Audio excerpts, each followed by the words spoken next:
All right. So, Dan, we're attempting episode 3 for the second time since we've scrapped episode 3 and 4 since those recordings got fucked up.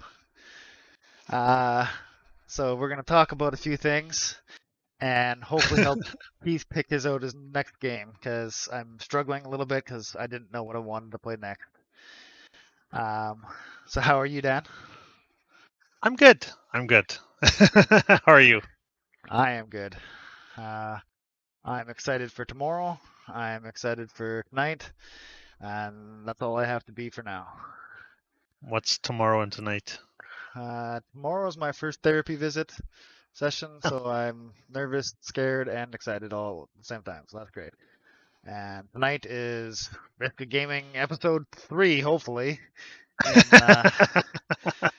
If my recording and backup recordings both fuck up, then I'm going to consider this cursed and throw it all in the goddamn trash can and just call you up to talk to you every once in a while. But, other than that. Fair. I finished another game this weekend, and so I wanted to talk about that. Maybe even go back to talking about Bravely Default 2, which is the game I finished before the game I finished this weekend. Get your thoughts on maybe this Dragon Ball Z Kakarot, because that's what you've been playing. Creeping on my playlist. It's certainly creeping on your playlist. Yep. Your friend's little thing pops up all the time and says what you're playing. So. Yeah. And like I remote into my home computer from work constantly. So every once in a while, when you're on your holidays doing thing, I'm like, well, why is Dan playing video games in the middle of working days? Yeah, certainly not doing that instead of working. No. No, never. It was just your holidays. That's what happened. I'm like, why is it in the middle of the day? Oh, you're on holidays. I see. Oh, that's my story, and I'm sticking to it. That's your story, and you're sticking to it? Well, that's good. It's a good story. So, my new controller. Nice, tiny, It's pretty. Yellow, pink, blue. We're rocking her. It's very pastel. Yeah, and it's got my name on it. We got Crystal one ordered for herself. Same one, or? Well, we went into Design Labs and he picked her own colors. I think they're green, purple, and I want to say red. And she put a little bit of yellow in there for our wedding colors because we're trying to get a Sailor Mars theme because that's her favorite scout. Okay. But we didn't. There's only so much you can customize, and to kind of get like a good white and red and purple theme by itself was hard. And she wanted to add, of course, our wedding colors of her favorite color of green and my favorite color of yellow. So it's a little mismatch of everything, but I'm excited for that one to come. Cool. Can I start at Bravely Default, or do you want to start at Dragon Ball Z, or? No, start on Bravely Default. All right. Well, I definitely have to lend it to you. Man, that game has so many cool options, but it is so disappointing that the scaling does not go as well as I was hoping for. Like, I out-leveled everything, and everything lost challenge, and there's this point where it's like, okay, all of these cool abilities have all these cool interactions, and I just want to play with them, and I had a ball doing so. And any, fight that I lost or whatever, I went back and, what were they doing? What can I change in my lineup to counter that and, give me the better strategies? And on those difficult fights in the early game, amazing amount of fun there. And then I end up getting... So there's 6 chapters. I end up getting to the end of chapter 3, and I'm just like, I am pub stomping everything, and nothing is, and it's only gonna get worse. Like, the Beastmaster has all their stats increased with the number of creatures you captured. So the more fights you get into, the more creatures you capture, the better those stats are. And Hmm. the other one is the freelancer.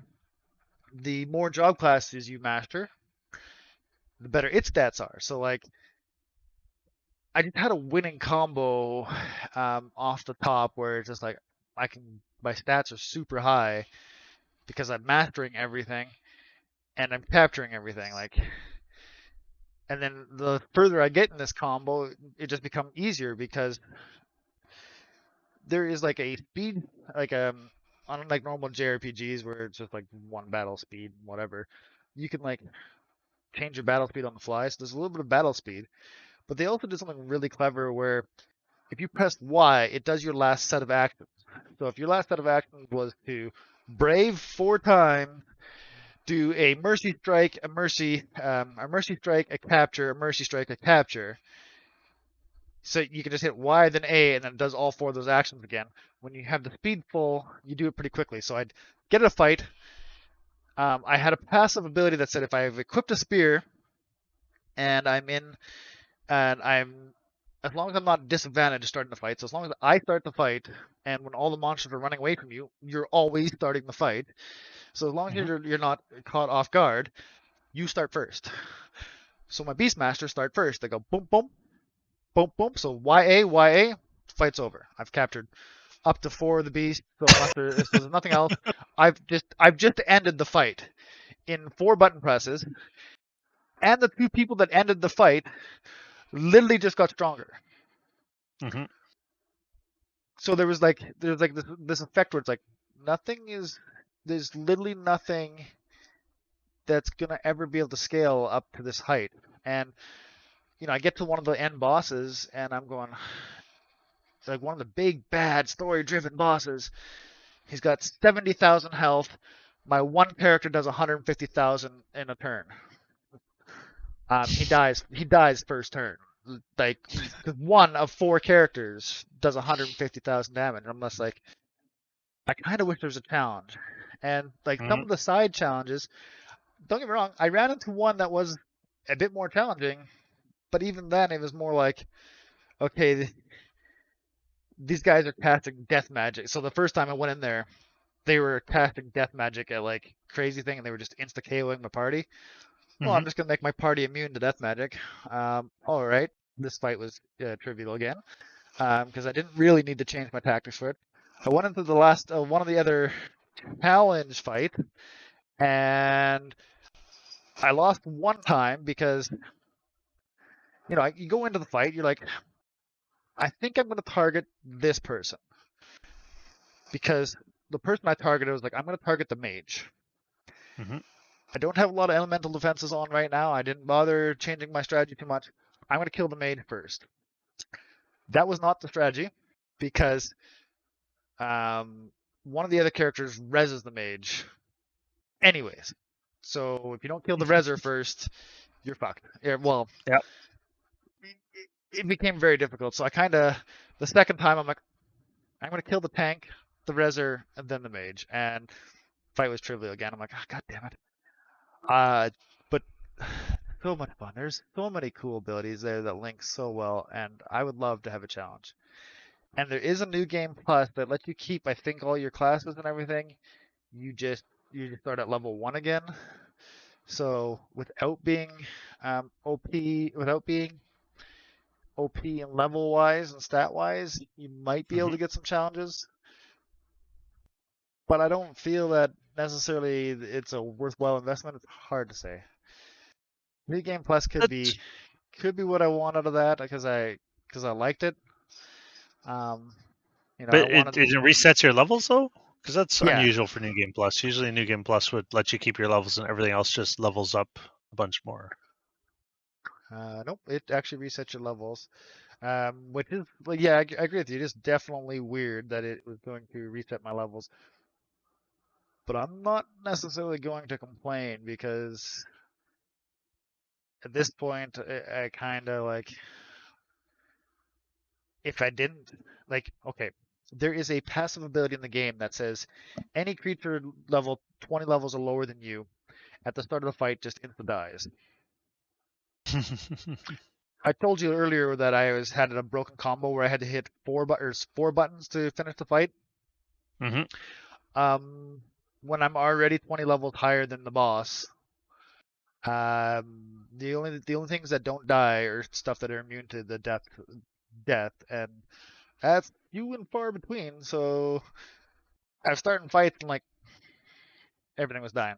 Everything was dying. Everything was dying. I turned that ability off, and I didn't realize this. I'd picked up a sword that gave me all of the passives of this one class, and that's passive. So every time I had that sword equipped, the sword would just do it instantaneously. And I'm like, what's one of the best swords in the game? I'm not gonna not use it. Like, so I kind But of you're gonna have to have it. not use it to have a challenge.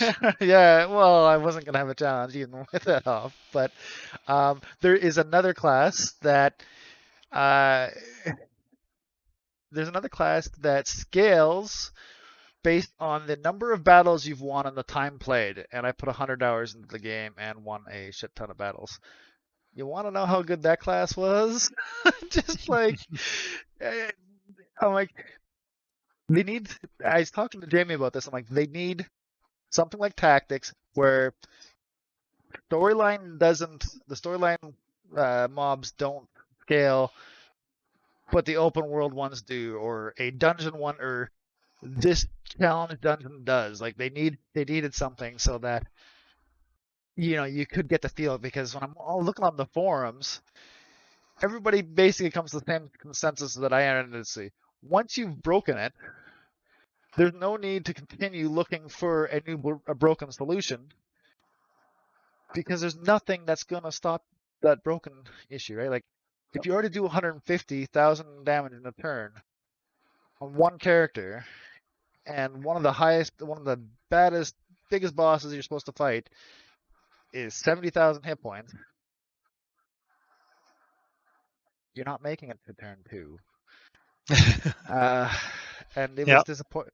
It's disappointing because it's funny, because it's like he does his first two attacks. The guy goes to like every time they get to like half the battle, they do like a cutscene taunt for the bosses. So the boss, so you kind of know you're at the halfway marks if you've got the cutscene.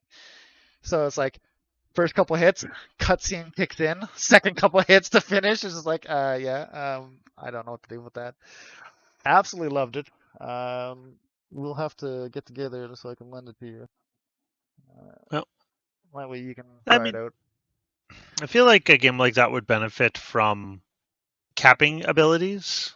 They clear. It sounds like they just don't have a top end for how far those abilities scale, and even if they scaled it to a certain level, I mean it, or you include better scaling for the creatures, right? Because Yeah. Well, they had it where the maximum hit you could do is 9,999, but then you get a passive that allows you to go past that. So Mhm. you got to give up a passive of some sort to take that passive. But it's not a hard choice when you're like, my stats are so high that it's that when I uncapped it, right? Mhm. When I uncap it, instead of doing 10,000 damage as my max damage, I'm now 20 to 30,000 per hit. I'm like, yeah, that's not a hard choice to take that passive, right? Like maybe you don't put that passive in. Then my character, who can only do 8 hits a turn, only taps out at 80,000. It still kills that end boss in the first thing, right? And it is it is absolutely funny, because when I was on Reddit and the subreddit for this, I read posts where like people were complaining about how hard this game was, and people were complaining about how easy this game was, and I'm like, what do you have to do to not level up your characters to make this game hard? Because like, did you not level up any of your characters? Did you not look at any of your abilities? Did you not try to figure out like the synergies? Because there is so many synergies. There's so many builds past the one that I got there's so many builds past the one I got to that people were talking about discussing that are way better than even the one I was doing. And it's just like everyone is kind of agreed on the forum on Reddit where if you've got past that point, everyone kind of agreed that like there was no point in going past that point. It's like you've already Mhm. broken it. And I remember being tactics, right? Like tactics, the end boss is level 64. Um, Okay. I remember because Jamie, he always laughs at this point, but the very first thing I did after kind of like playing through it the first time is I went back and I leveled my characters to 99 on the very first map. So you go from like a little town, you go from your little town, you go into the map, you get a random encounter, you do the random encounter scales with you, then you go back to the first town and back to the first tile, random encounter, and it scales with you. I got to level 99 and maxed out all the jobs, and none of these special characters, none of the special characters jobs got done, none of blah blah blah. My characters, so I had an entire party, max jobs, max level, everything, and I raffle stomped the rest of the game. Except for there's one story quest that has a bunch of chockaboos in it that do scale with your character, and that level is damn deadly. But in that game, there's also a kind of like a deep dungeon off to the side where when you go into that deep dungeon, it's not considered story, it's considered random counter, and that scales. And it scales well. And this is what I'm saying. Is like I kind of wish I'm okay with the story not scaling. I'm okay with like screaming that I'm a god to the big boss and taking them out in a hit if I've grinded a little too hard. I'm Mhm. okay with that. I would have just loved some challenges that like because there's one challenge I probably took on really too early, which was it was the first level 10 side quest I got, and 10 is the maximum side quest you get, and it's the only one I found. There was only one level 10, and I got it in chapter 3, and I think you were kind of supposed to come back to it. No, I did it. It was a difficult fight. I had to change my tactics and learn to focus other things, but the fight was fun. That fight was great. I'm like, okay, so I'm like, I had to apply what I just got. I had to apply this. I had to, okay, how am I gonna negate that? I had a blast with it. I'm like, I just wish there was a few more of those challenges that were a level 10 challenge because by the time I've got to chapter 6, I don't know if that level 10 challenge was even a level 10 challenge anymore for me. It was like, okay, I'm only going uphill from here, and I'm only going up from here, and right, because chapter 4 gives you 3 more jobs to master. Chapter 1, 2, 3. Chapter 5 gives you another 1 or 2, and chapter 6 gives you. Sorry, chapter 5 only gives you 2, I think. So I had Okay. more jobs to master, which again increases the stats of my base characters in a way. I was only whenever I was doing nothing or I was just like in the not earn JP mode, I was just doing the Beastmaster, kill everything or capture everything. So my Beastmasters were only getting stronger. Like, oh, still a lot of fun. I highly recommend the game just because story's all right and the mechanics are great. And one of these days, we're just gonna end up just gonna be a good game. Yep.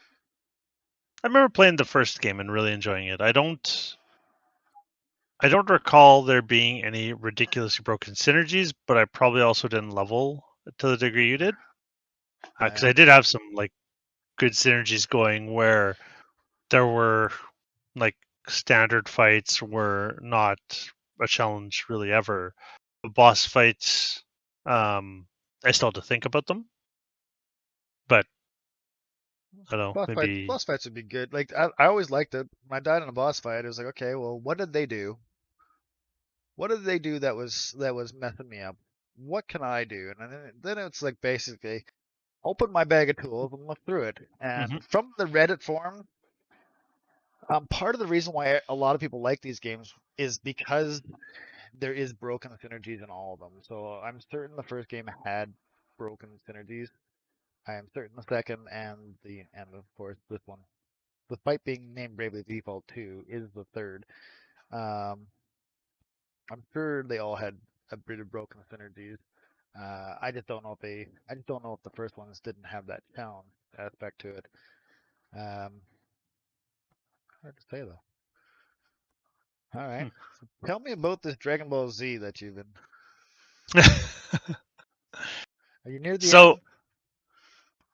Have you oh yeah, done? I'm at the end. Oh, yeah. Um, so are you familiar with Dragon Ball Z?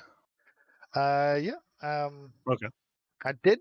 I don't know how much of Kai I watched, but I did watch a ton of the original series. So I've seen this game advertised a bunch. It keeps popping up, and it just gave me a craving to like rewatch, relive Dragon Ball Z a bit, but without spending 60 hours watching season one of people charging up. So I watched Dragon Ball Z Abridged on YouTube, Okay, so I got a which question. Did you yep, know they have an official Dragon Ball abridged Dragon Ball Z abridged version called Dragon Ball Kai, like Kai?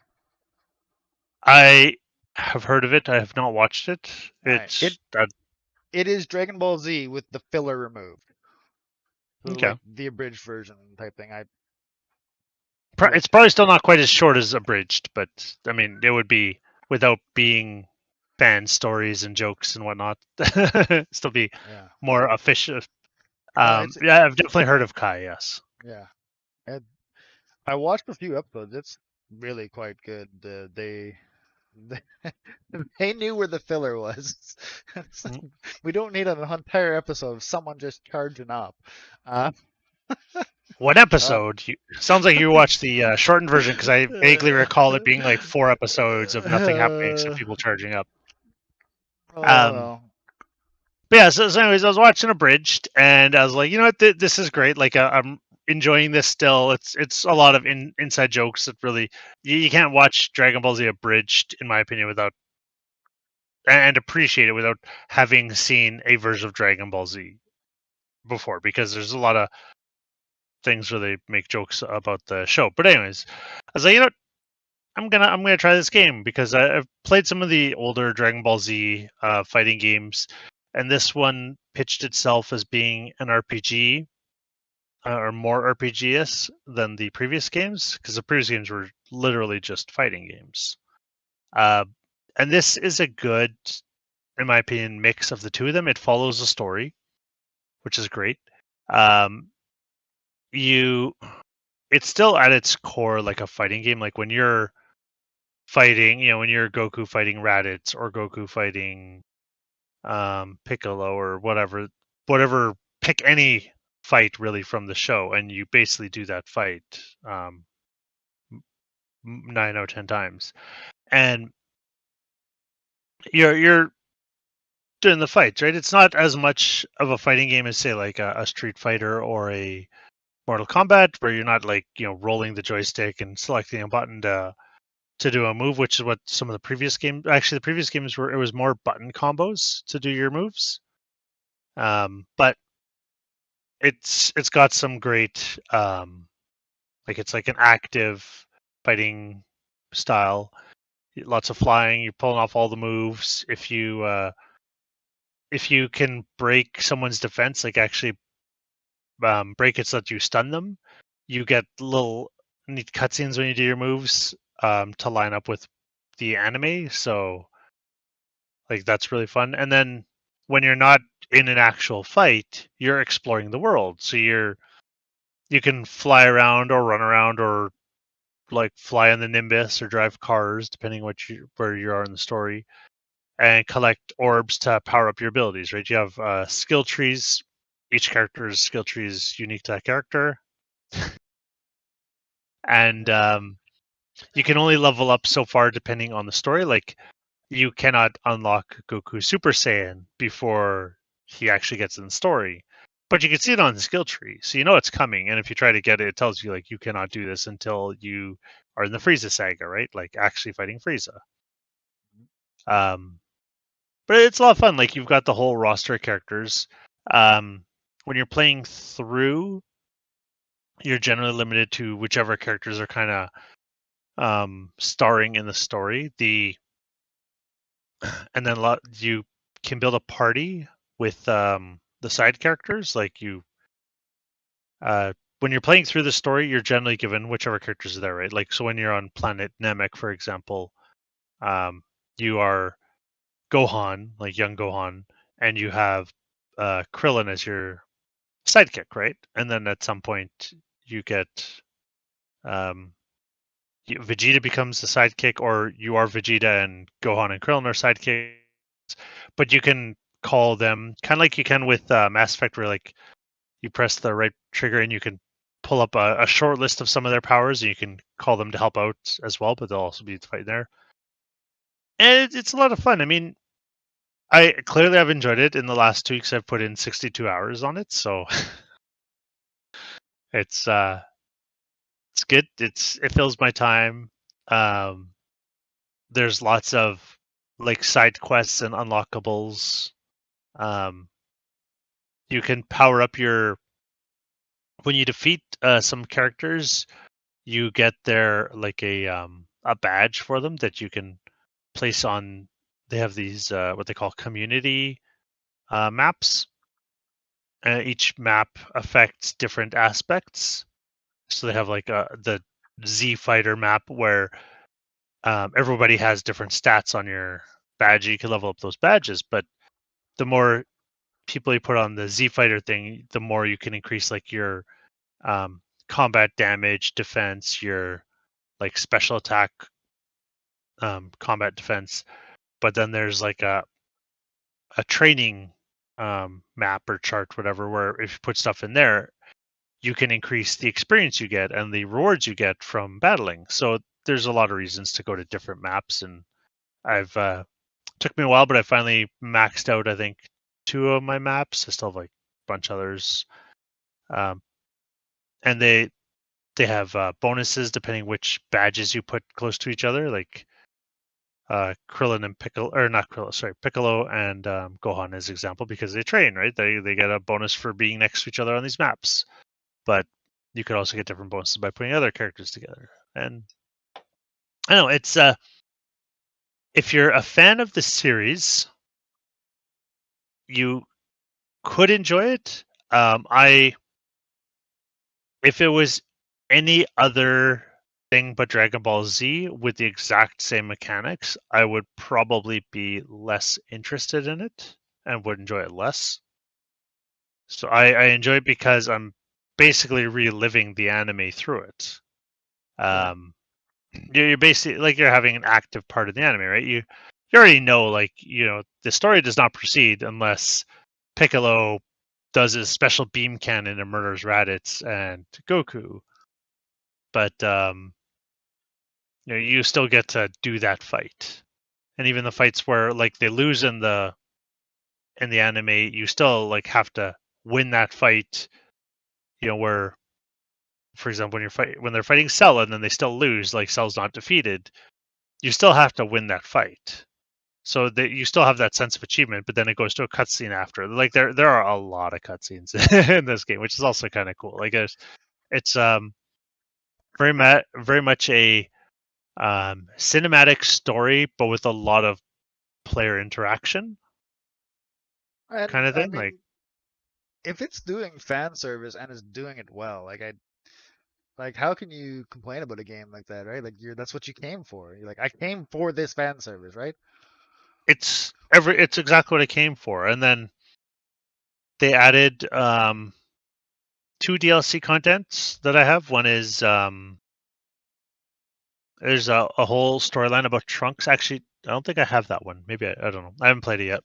If I do, where you can go and like do Trunks's story kind of in the future, but they also have the after the boost, like the core game goes through the Saiyan saga, the Frieza saga, the Android saga, and then the Boo saga, and that's where it ends. And I have a DLC content where you actually um, meet the God of Destruction, Beerus, which is something later. I think that's introduced in Kai. Um, and you unlock like Super Saiyan God mode, which is kind of cool. So I just did that, and that one is far less. I was kind of hoping for something maybe a little more story, but it's really just a series of, hey, do this battle, you unlock this thing, do this battle, you unlock this thing, and then eventually you get high enough and you unlock Super Saiyan God. They do give you a thing for like leveling faster, which is kind of cool.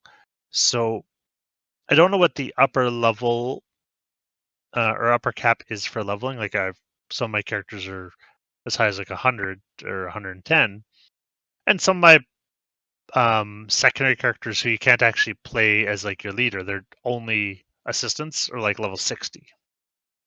So when I bring them into a fight and they're helping out, I see that their, Krillin's Destructo Disc does 1 damage when it hits a guy. Because I have just too far leveled him. But if he's not in my party, he can't level, so he would never catch up. And I kind of want some of these characters to be viable options. Do they catch up faster that way? Like, Kind of. You can, because the random encounters in the world do scale to your level. Like when I play with my strongest character, which is Goku or Gohan or Vegeta, one of the 3 of those, all the random encounters like level 100. But if I switch out to Future Trunks or Piccolo, because I didn't play them as much in like the intermissions where you just have free reign to go wherever, um, everything's like level 70. So if I attach the side characters there, they're leveling at the same scale as Future Trunks or Piccolo because they're very similar levels. Uh, yeah, I mean I think they do still level faster than the guys who are 40 levels higher, because I don't know if they get like a percentage of experience for being a secondary character, if it's same. But like I've had fights where those guys level 2-3 times and the normal characters don't level or level once. So just at some point, I don't think they would ever catch up to my main characters unless I stop playing them. oh, But like the I, level 250. oh yeah, see, I'm probably never gonna play it to get to level 250, because I've seen challenges that are like 150, 200. I'm like, yeah, I don't know that I'm gonna like go to do that, like just to achieve this training unlock at level 200.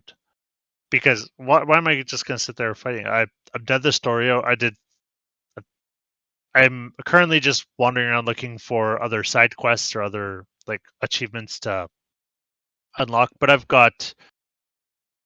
I think I'm somewhere in the like what I have 85% of the achievements, and the only achievements I don't have are, aside from there's one for getting all the achievements, the other 5 achievements are hidden, so you can't find out the details. And without going to the internet to be like, hey, you need to like have Goku eat 7 sensu beans back to back or something ridiculous, like whatever the achievements might be. And if one is like get a character level 250, well, I'll never get that one.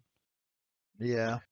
Or, it won't be in the near future. Like I might come back to it just goof around and level characters up a bit, but I'm not gonna sit here for another week leveling characters another 150 levels just to say I did it. Like that does not hold interest to me. Yeah, no, I agree with you there.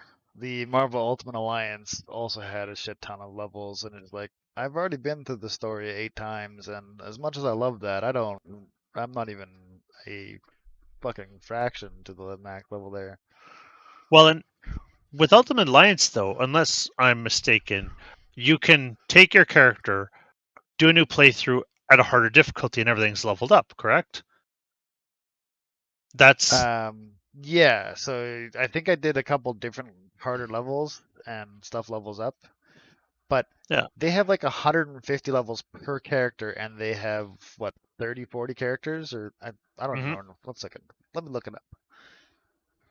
It's a lot of characters. Max level Marvel Ultimate Alliance 3. Okay, you don't need to be up there. Um. Oh, apparently it's 300. And how many characters do Level you have? 300. Yeah. And how many characters Cool. do they have? In this, Uh, how many characters? 52 characters. There's 52 characters to get to 300. yeah. And so I guess you're technically doing them at 4 at a time, potentially. You could be doing 4 different characters at a time. Yep. There was glitches. There was glitches people were doing to get like 4 Spider-Mans or 4 Hulks in the same party at the same time, so they were leveling them up 4 times as fast. But it's still ridiculous. Mhm. And I mean, it's a fun game, and I've played a lot of the different modes and everything, but it's just too high. There's a point where it's like I'm not gonna grind that just for the sake of grinding that. But And there's a significant difference though, is that Marvel Ultimate Alliance can be, and in many cases is, a social game. So you're playing it, or you can be playing it with friends, right? Is it just 2 players, or can you do up to 4?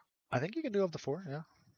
So I mean, if you're, for argument's sake, you're hanging out with 3 buddies and there's 4 of you playing it together, it's less of a grind because it's then a social event experience, right? It is still slow. Like I think the guy put over 100 hours and I'm like level 50 or 60 or something like that.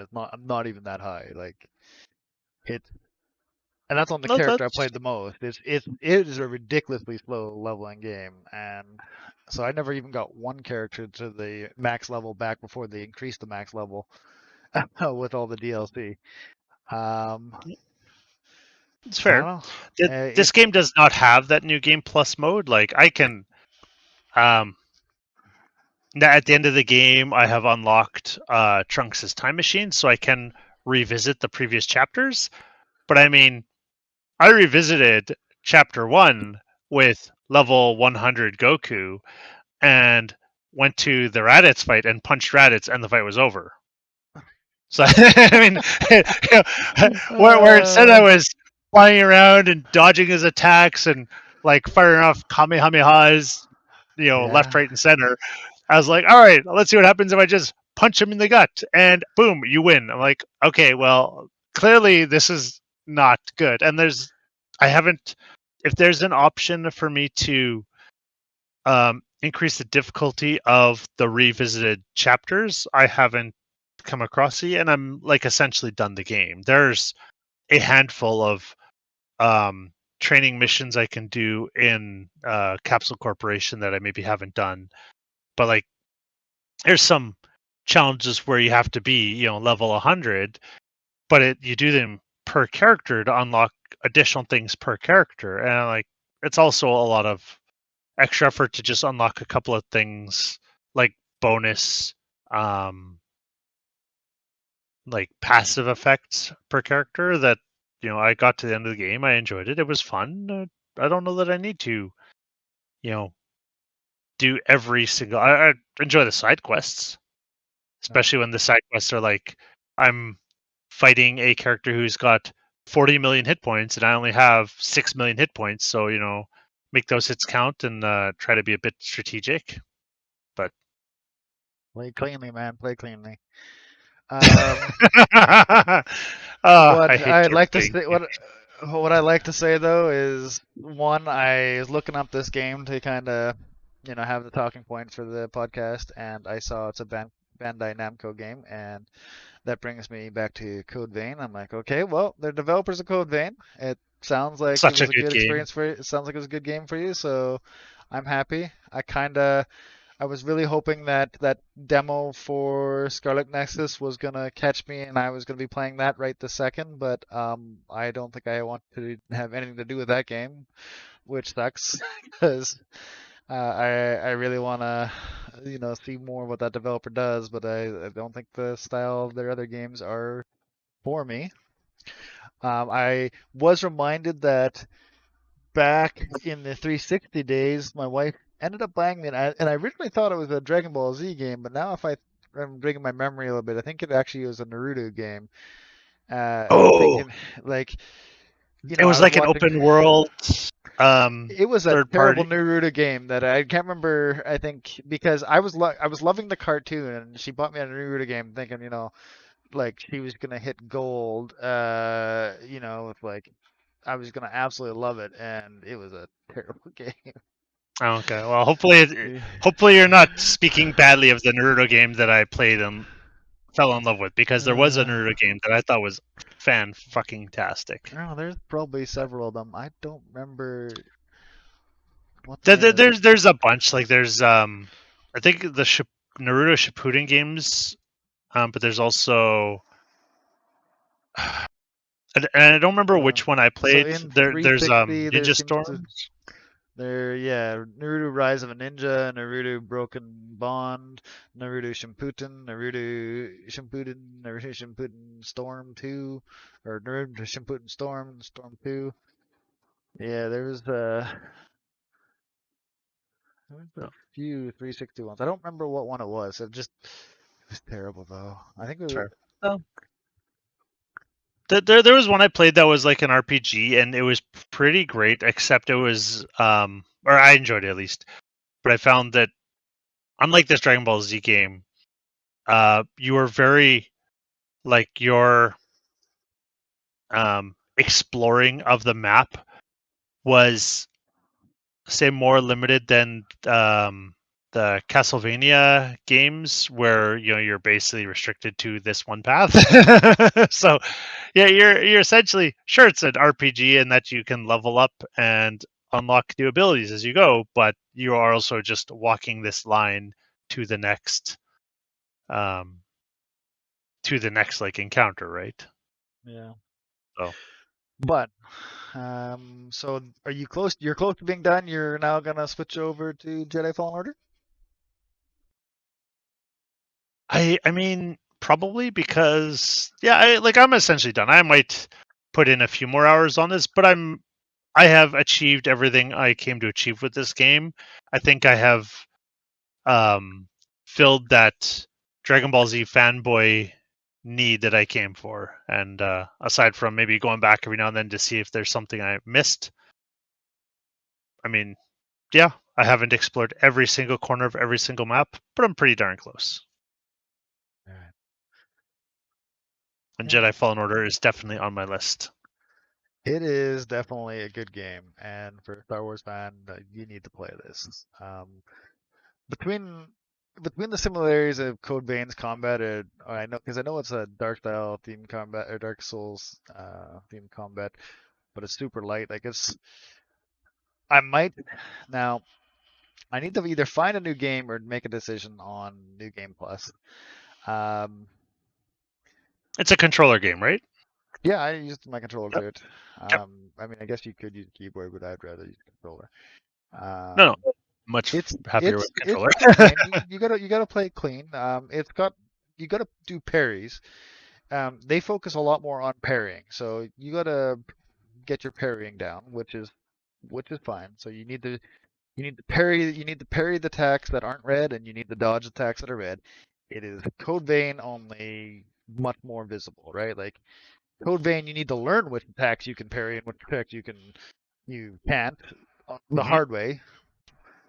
And I'm assuming Dark Souls is that same type of thing. Maybe I should play Dark Souls. Maybe I'll really love it. I want something with a story, which is why I don't tend to want to go play those stupid games. Um, but anyways, like yeah, like you got to learn. Okay, I need the dodge. I need the dodge in the right direction so that I'm ready for that next hit, right? I need to like when they turn red, I need the dodge in a direction that I'm going to be close enough to get my hit in, but at the same time miss. Hmm. Otherwise, I need to parry the attacks at the right timing so that I'm breaking their stagger meter, and I'm going to stagger them. It's basic combat from the thing. You get a bunch of different abilities. You get to increase the amount of life, amount of force power you have. It's very Metroidvania in the world design, where you get powers and then you're supposed to go back to previous levels and use those powers to get to new areas of the previous levels. Um, I love that style. I love that style of game, so I'm fine with that. That was great. The story stuff.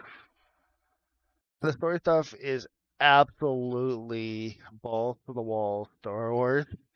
There is Hmm. literally times where I couldn't play this game for long sessions because I was just fucking tired. Like you get to the end of it and you're just like, okay, I've run through X number of fights. I've attacked the AT-AT, took control of it, fucking shot everything down, broken through a thing, went through this entire complex, fought AT-AT, the four-legged ones. Those were That's the AT-AT. AT-ATs. What's the Yep. two-legged ones? ATST. ATSD. You end up fighting one of those on top of fighting like some bounty hunters and everything else. And you're just like, okay, so I am now, like I've done this crazy thing of free bunch of race, but capture this, done this. It's like it's been a solid 2 hours of just like non-stop action and not a lot of exploring and stuff.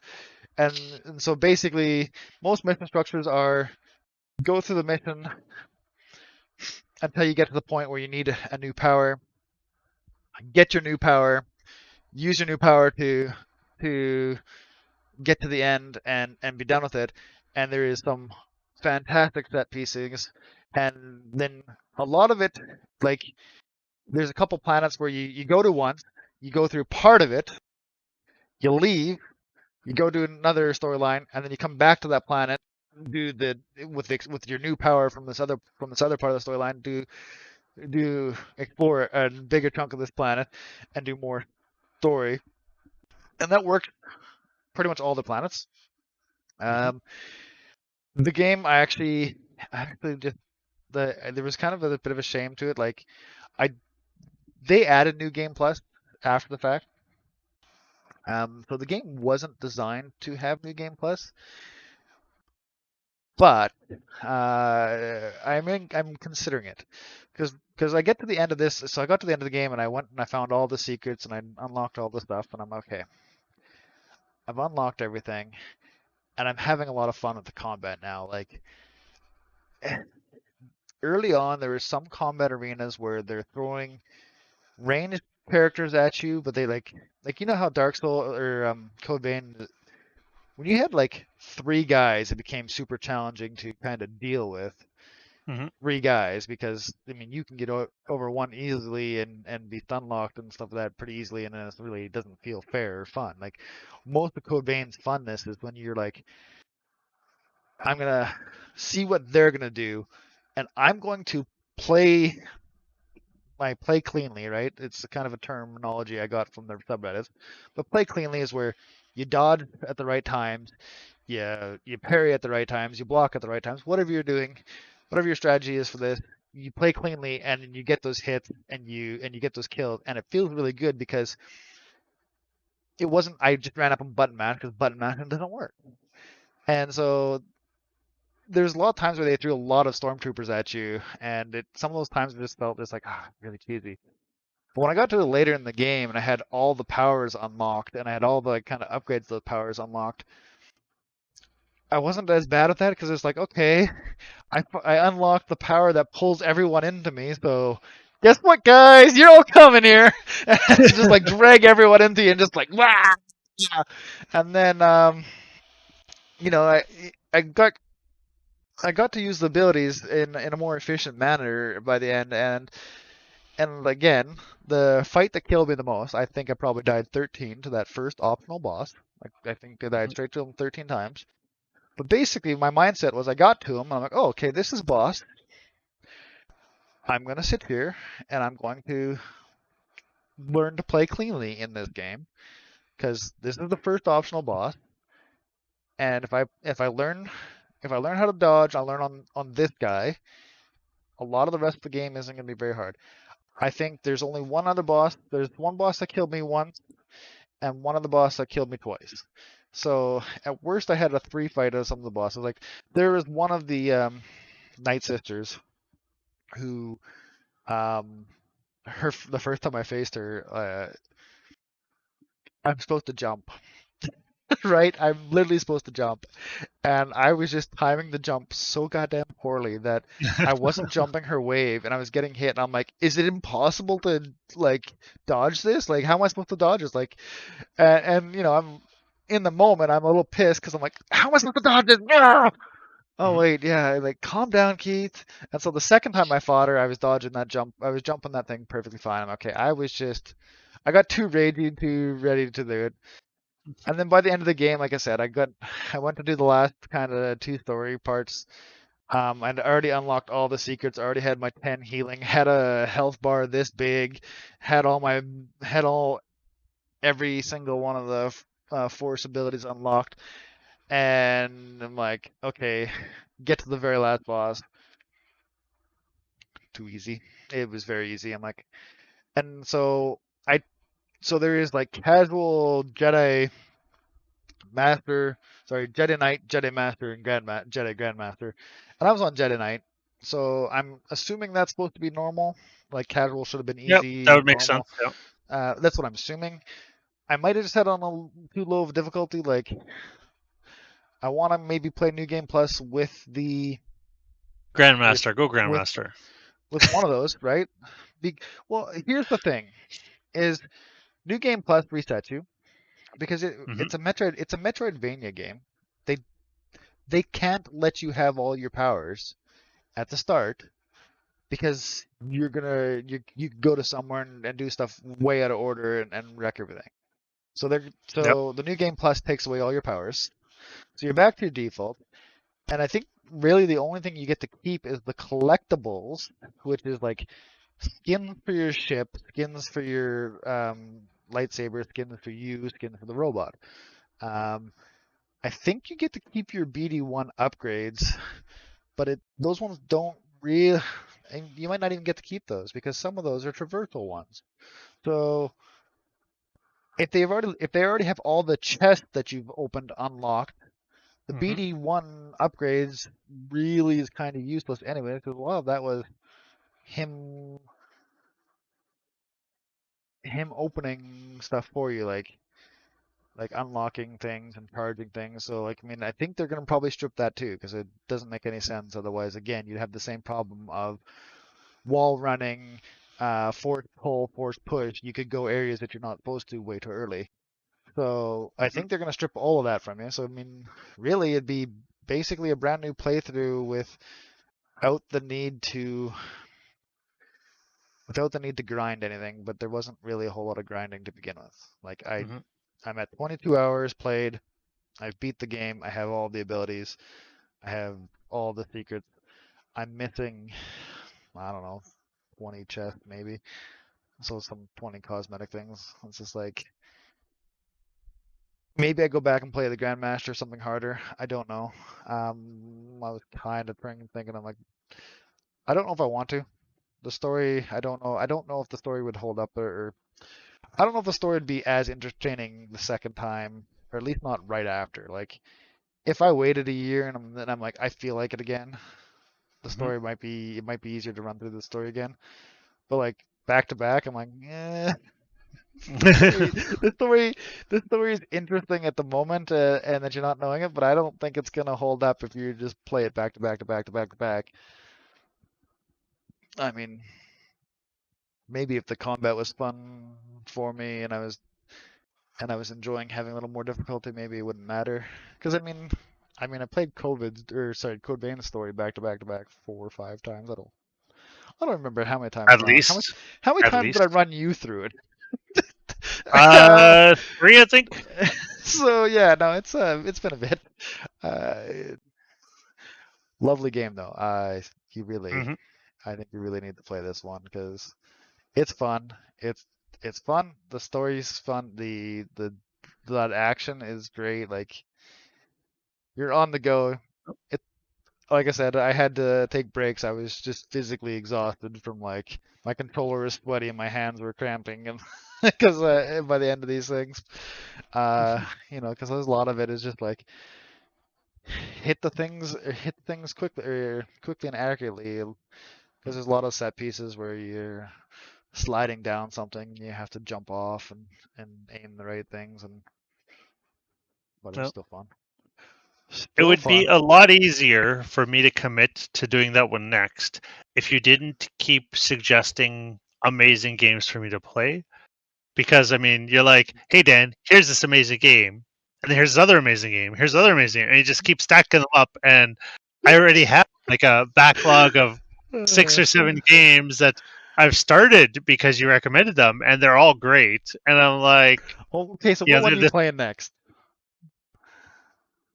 I Are you, I are you? feel like Should I I'm gonna drag do you over Jedi Bravely? next. Should I bring you over 100 hours of Bravely Default 2 first, or do you want to do the 22-hour Jedi game? Right, like I will probably do Jedi next.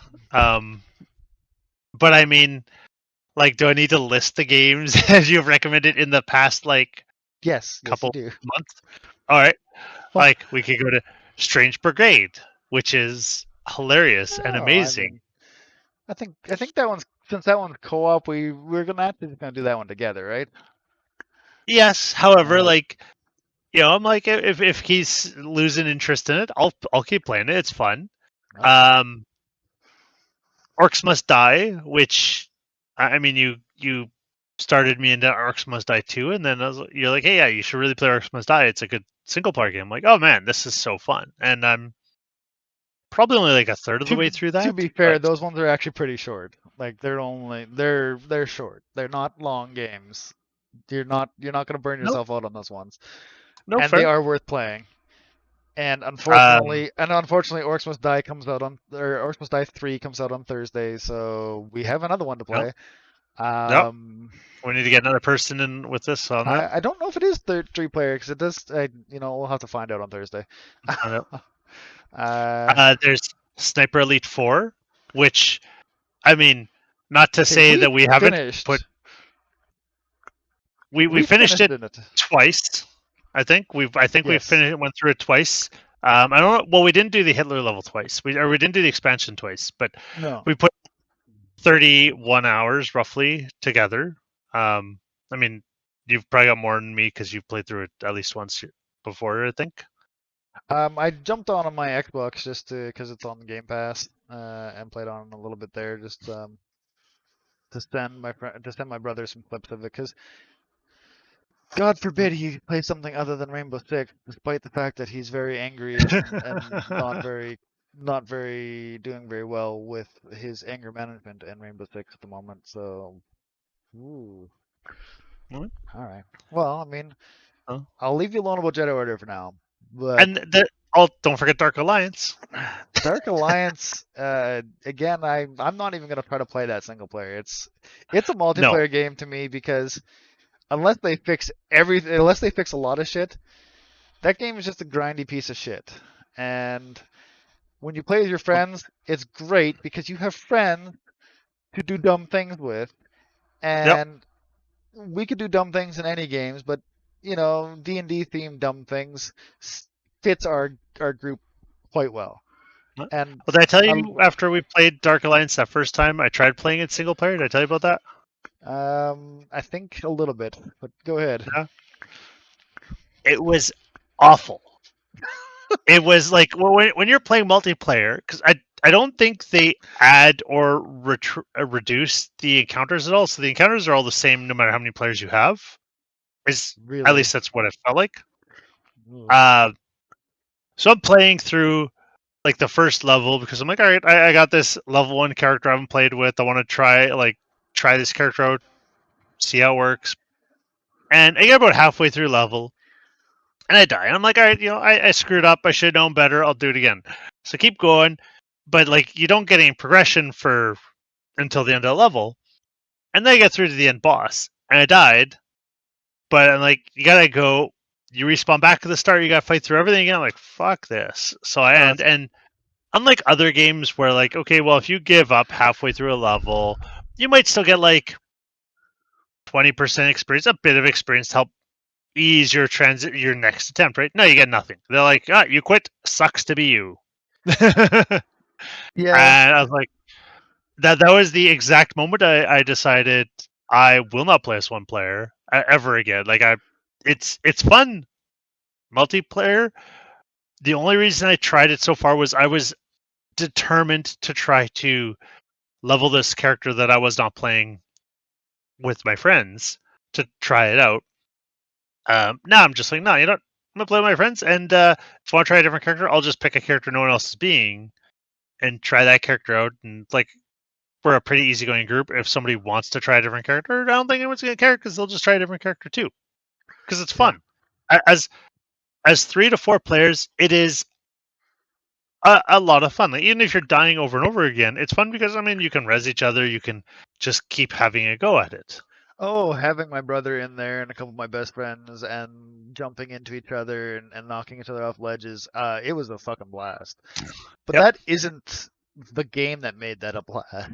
It, it's literally the friends, and Well, it's the social experience, right? And that's, you could take a like halfway good game, add good multiplayer to it, and suddenly it becomes like a viable, fun game.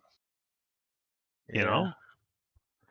I mean, I hope they fix it still. I still hope that they do something better than that with it. I mean, I don't mind that the structure is like Vermintide, but I also didn't like Vermintide because of like how low the loot is, like chances. Like it's like, oh, I invested a lot of time and I got no progression, no progression, no progression. Dark Alliance is set up a little bit better because you at least get some experience and you at least get some other type of currencies. The original Vermintide, you lost the level, you know, you guys wiped at the end boss or something. You've lost everything. You didn't get nothing. And And Dark even when Alliance, you, you're pretty much always getting gear, right? Even if it's not yeah, better, it's rarely worse unless you're just playing a lower level. But what made Vermintide viable single player is you still have your 3 NPC characters with you, whereas this yeah, don't. yeah. But even with the, like I said, like if you lost the level, you got nothing. Everything was lost. If you won the level, sometimes the rolls felt like nothing, Mhm. and I'm like, I can't stand this. And Matt, I mean, Matt absolutely loves it, and I think they like the second game and everything. And it sounds like there is some of those loot problems fixed in the second game, but just like I don't really And care for this Vermintide style. 2, you if you do lose a level, you still get some experience. That was the game I was thinking of. You still get something for if you are not successful. So I mean, you could fail level 6 times, gain a level, and then maybe the next time it's that Yeah, much there was easier. in the first game there wasn't no levels. It was just loot. It was all based on loot, Okay. and you could get just nothing in the loot. Um, you had to kind of do the harder challenges to get better chances to get higher rarity of loot, and you could do that, and you could roll it for a character you're not playing. You're like, great. I I feel like I didn't get rewarded at all, and this sucks. Fair. All right. Did you see the Steam Deck announcement? Other than the memes I've been sending? No, I've seen the memes you've been sending, and then it made me look for it, but I didn't actually see the announcement. I know very little about it except that there's a handheld Steam gaming system coming for $400. Yeah, so they have 3 levels. They have like a base level of 400. Then like another one is like 5 something, but it ends up being like Canadian is 6 something, and then the last one Canadian is 8 something, closer to 900. Steam Deck. Definitely interesting because they at least tried to do some anti um like they for your reservations. What they did Hmm. was you had to have bought something on Steam prior to June 21st of 2021, and like you had to have a valid Steam account and Hmm. your registration. So they're trying to at least not have bots buy up the entire stock, which is nice. The Are they 490, limiting one per account or no? yeah, yeah. Okay. So um, I see a potential problem already, but that's I think they're still trying to get it so that actual end users get this rather than being raped on eBay or whatever. So the base It's better model, than any other one anyone else has done so far. Sounds like. so the base model is like 500 Canadian, 64 gigs, eMMC, which is a slower type of hard drive, and a carrying case. The next model up is 659 Canadian at 256 gigabyte NVMe SSD. It has faster storage, a carrying case, and a community badge. And then the big one is 512 gigabytes NVMe. It says fastest storage. It has a premium anti-glare etched glass, an exclusive carrying case, exclusive profile, and an exclusive virtual keyboard theme. But I mean, everyone is talking like, oh, okay, this is like better against Switch. I'm like, I don't really think that's what even they are going for, right? Like, there is a PC handheld market thing. Mm-hmm. And I mean, you don't compete against Nintendo without a first party lineup. Like, how do you compete against Nintendo? What they are trying to do is grab a slice of that handheld market, though. Um, and one of the things that I really liked about it is that right now I have a problem with how the games I have on the Switch are sometimes. Like, if I picked up the game on Steam, like, say, for example, Hades, and I played it on my Steam profile, and I'm like, okay, I really like this game, and I want to have it on my Switch for traveling purposes. I picked the game up on Switch. I don't really care that I paid the developer twice. I mean, good game, good developers. Fuck it, they can have that for me Yep. twice. The problem I have is no cross progression. Like, Mm-hmm. when I go to play it on the Switch, I'm gonna have to start new. Handheld Steam machine though, if I played it on Steam, pick up my Steam machine, and it's a cloud save, and I'm gonna have my save Mm-hmm. there, and I'm gonna take this portably. And so I'm looking at this as like, this is a complementary to how I want to play.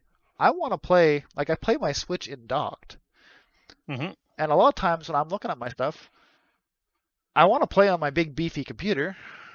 But if I know it's a game that I'm going to take handheld, I play it on the shitty console in a slower, like, slower speeds, everything, because there's no crossplay, the cross progression on a lot of things. Like, developers need to get their heads together and be like Ubisoft and commit to having crossplay on all new games, or cross progression and crossplay on all new games, because that's what we want.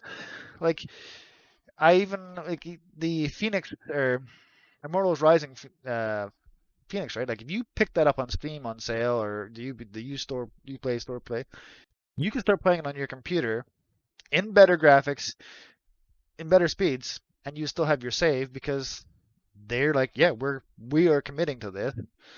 But like, the indie world is not Ubisoft. They might not have the resources to commit to that.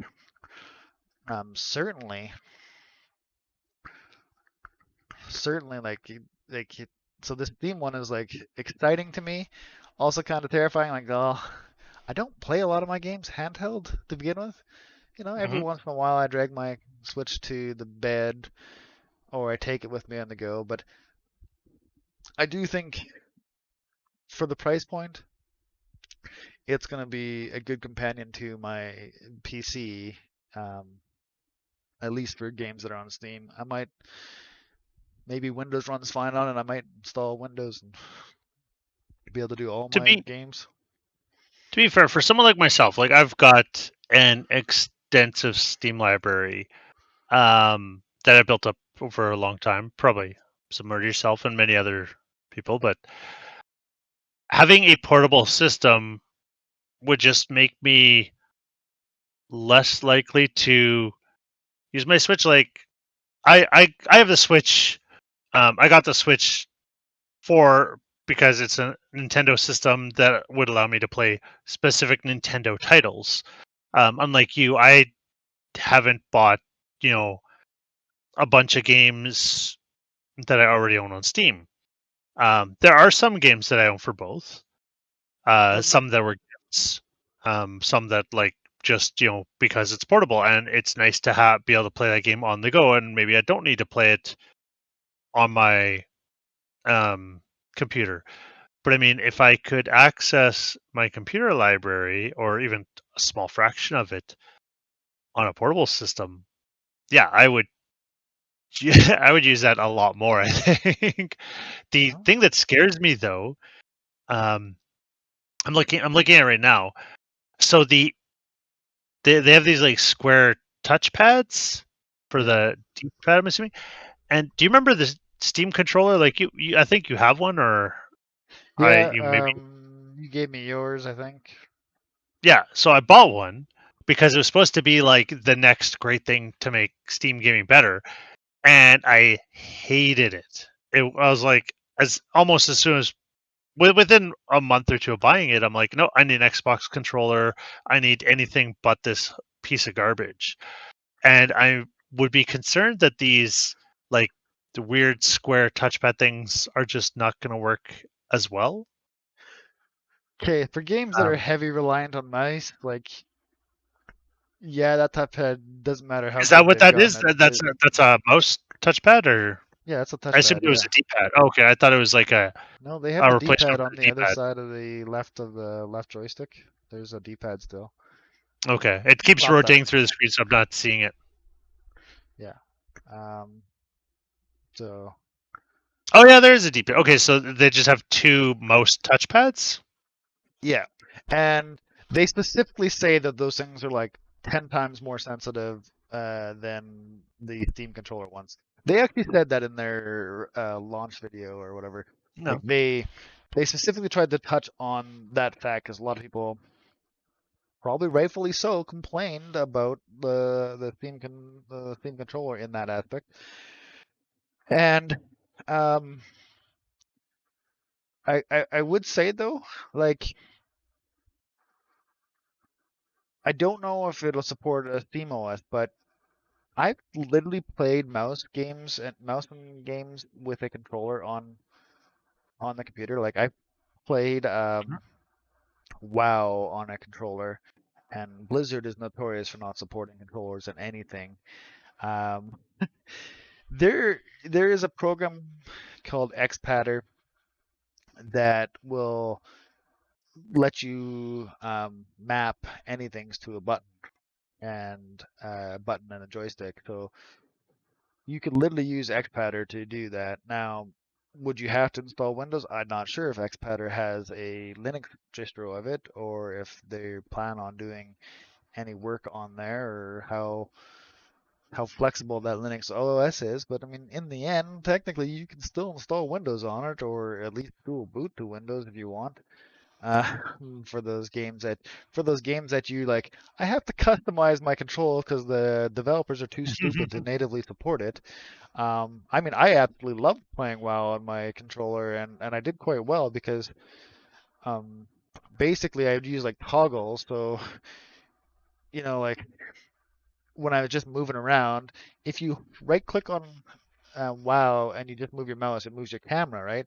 So I had it by Hmm. default that it was like moving one of the joysticks was by default right clicking and moving it around. So it was like a navigating like a first person shooter type thing. It was actually doing it properly. And then I had like toggles, like you hold a bumper or trigger down, and then it would toggle and work as a normal mouse, and you could get your mouse pointer and you could go and click on something if you absolutely had to. And then I had the other buttons, so it was like so basically other all the triggers did a toggle of some sort, and so three of them toggled the face button, so I'd get 5 buttons, so I get 15 different buttons. So I just had to memorize the toggling for the combat, and so I put my here's my rotation on one. So like Hmm. the face buttons, right? So just the face buttons and like the select button or whatever, or start button or whatever it was on the controller. So or thumbstick, I don't remember. I know it was 5 buttons Yep. because I had them in these like here's this one and here's this one and just layered up.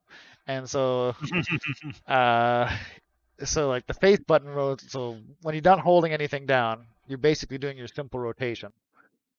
and then you hold something down, and then you press one of those buttons, and you test one of your cooldown abilities, and so forth, and so on. And like I literally, I don't know if I would do it for stuff that had a lot of like mouse movement, but I did it for Rogue, I did it for my Warrior, I did it for a lot of the melee characters that, you know, you Mm-hmm. target something through tab targeting anyway, so button for tabbing. Oh, tab, tab, tab.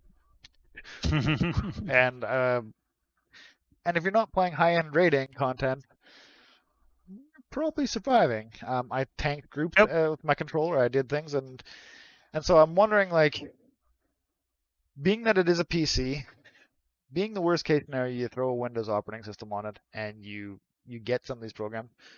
But there might be, if there's enough enthusiasts that are developing cool things for it, you might get it right in there. You might get some of the, you might Steam already has pretty extensive controller support built into Steam that you can like pretty extensive customizations. Because that was one of the things about the Steam controller is like everyone was sharing their like for this game, here's my profile, my controller profile for this game, and Mm-hmm. so forth and so on. And so they were doing things that sounded similar to that Xpadder program I used to use to to do that. Um, Yep. I think I donated to that guy, and I still have the program in my on my computer. But in theory, you could get your entire library, and a lot of games that don't have controller support, you could still, in theory, get around those touchpads, Mm-hmm. especially for games that not controller support. Like I remember trying to do it for Diablo, and I was always pissed off because they had for Diablo 3, they had a console version of Diablo 3. And so they had consoles, they had control scheme for a console already figured out. All they had to do to make controller support on PC was copy their existing work into their PC. No, I don't fucking You understand don't this. I understand. literally the Blizzard fans on their forums would have shit the entirety of the bed if Blizzard put console controls into the PC version, despite them never needing to use it. If they were there, they were shitting themselves. Blizzard fans are retarded. They were all upset that if there's ever any mention that you put a control scheme into a Blizzard game, they were just pissed. Mm-hmm. And it's just like, I'm like, why? Like, if I go and play um, The Incredible Adventures of Van Helsing, mouse and keyboard, fine. Controller support, fine. Like, the interface, if you pick up your controller, the interface switches to the controller interface. Mm-hmm. It is not the end of the fucking world. Take your heads out of your asses. Um, so Jamie asked me this question yesterday. Yes, yesterday, Sunday. Yeah. He said, "What are we looking forward to?" And my mind absolutely blanked. Like, what new games am I looking forward to? So I'm going to ask you, what new games are you looking forward to? Not ones I've suggested that are already out, but like what new games? That's a great question. You know what? Give me a sec, because I You have a don't list? know. I mean, I know I have some games. Sorry, I gotta find my thing here. I don't know where these are. There we go. Wish list. I know there are some games coming out for Nintendo that I'm like, oh, yeah, these are gonna be cool. That I'm interested in. Oh, no, okay, that game's already out, so it doesn't matter. Okay, so there's a couple of Steam games that I'm tentatively accept. I mean, if we had this conversation a month ago, I'd be saying Dark Alliance. Um, since Me too. Me too. How now, wrong now could that I it's a be? month later, I'm like, maybe me from a month ago was a bit wrong, but Yeah. because I mean, I feel like as much as I'm enjoying the game as a multiplayer thing, it isn't quite what I was expecting. Does that make sense? Yeah. However, that aside, there is a apparently coming soon Teenage Mutant Ninja Turtles Shredder's Revenge game, Oh, TMNT. Oh man, I forgot all about that one. and it looks like the the Super NES, the kind of, it's not full really a side scroller because it's got that like up and down like the uh Double Dragon kind of like cutaway where you can go up and down but also left and right and just fighting tons of guys. And I mean it looks so good. It reminds me It of like Teenage Mutant Ninja Turtles in time. I mean, there's the classic Ninja Turtles too, but this looks like that was actually a 2D one, right? This looks like the like 4-player one you would find at the arcades, and it was just so damn good. And Yeah, I it's shared that one with you, and I think I had a comment of like, "How did I miss this?" or something like that. yeah, Man, I forgot about it's got that. online co-op. It's gonna have shared screen. It just looks so good, and these games are usually fun, right? Like they could be challenging, sure, but you don't even play it to just like be super challenge where you're trying like say Jedi or Code Vein where you're in there to really figure out the mechanics. The mechanics are you attack or you move or you dodge, whatever. But like you just you're playing through it and it's a fun experience, right? And maybe you hit those challenges where you have to figure your way through it a bit, but you're not like being super mentally challenged. Um, and the other game that I'm super looking forward to is Metroid. Metroid, yeah. Metroid. I don't remember not Darkness. Starts with a Dread, D. Dread. Dread. Metroid Yep. Dread. God, that game excites me. I love Metroid, despite never having actually beat a Metroid game. Um, I love Metroidvania games. I have played at least a little bit of a bunch of different Metroid games. Never played through any single one of them all the way. But I mean, that doesn't mean I don't enjoy them, and I do. So yeah, Yeah, and really like some of them on my you could Switch. pick up this new one because it's a modern. Because it's been 19 years, right? Like my Has it been game 19 taste, years but since the last one? yeah. Well, they've had a Prime series. They introduced the Metroid, the 3D version, Metroid Prime 1, 2, and 3 in those 19 Yep. years. But this is 19 years since they've had a Sorry. 2D Okay. side scroller Metroid Prime, yeah. Or See, and I Metroid game. did play a bit of the first Metroid Prime, and I really enjoyed it. I can't specifically say why I never played through it, but I definitely don't own that system anymore, so it's a moot point. Mhm. But I kind of wish I had because I remember that being, despite being 3D and very different than the side scroller Metroid, it was a lot of fun. I mean, Yeah. probably a lot less scary than say like an Alien Isolation game, which as much as I tell myself I can manage those games, I don't think I actually can anymore. Oh man. Oh man, oh man. Yeah. Well, those are good games to look forward to. You're probably also looking forward to the new Mario plus Rabbids, right? I think I got you Yes. on that. You like that one? Oh, that first one was really good. Actually, funny enough, I picked it back up again recently, and it's like, you know what? I beat the game, had a lot of fun with it, but I'm sure there's stuff I didn't unlock or like some hidden stuff, and like I didn't 3-star every single fight. So I was playing through some of them just for fun, and I was like, man, this game, it's like even coming back to it while not being like it's easy to pick up and just kind of play through again. Good. Whereas to compare like the XCOM games, I found if you leave like one of those newer XCOM games for a couple of months, you come back to it, you're almost like relearning it again. Where I feel like I just the strategies, like the placements and strategies. I had gone back to it once after not playing it for like a month or two, and the next fight just wrecked me, and it took me a while to actually like get Yeah, I through. can Now, see that. Mario Did vs. you Rabbids probably a lot more forgiving, but I mean there were certainly some challenges later in the game where I was like, okay, like I gotta think through this. I gotta pull up my big boy pants for this game. did you at least do the Gears of War Tactics on Game Pass while you had it? I started it. I don't remember how far I got in it. It was another game that I think I was playing it for a while. I don't remember where I stopped or why I stopped. It might have just been that I got to a point where I got frustrated with it, but I might have also been distracted by some other shiny game that came up at some other point, right? Like That happens. I have a terrible habit of that, and I mean, to be honest, the reason I picked up Game Pass in the first place was because there was a game on there you wanted to play. We're like, hey, this would be a good multiplayer game. Here's a way we can both play it. So let's do it.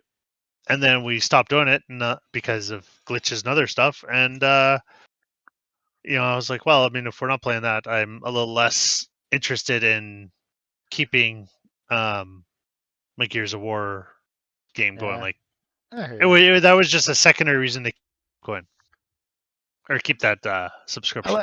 I liked Gears of War, but I mean that style is definitely more your game style. So I was wondering, like, how did it hold up? Because I enjoyed it enough, but maybe it was just because it was super simple or not as in depth as other games, and I found it easier. But to have fun with. Gears of War Tactics was not super simple, in my opinion. It was certainly more complex than Mario vs. Rabbids. Possibly even, I would put it. I'd have to play more to really know it. Now that you mentioned, I might go back and do that. But see, you're the problem in this. You're the reason that I know. can never I'm sorry. focus on a game. But I may go back to it soon. And if we could play a co-op, I totally would. You say that, but we have a lot of co-op games, and it's not me who just convinced us to buy Divinity Original Sin 2 when I'm like, no one ever wants to play that game with me. I'll play with you. The very first one, Divinity Original Sin.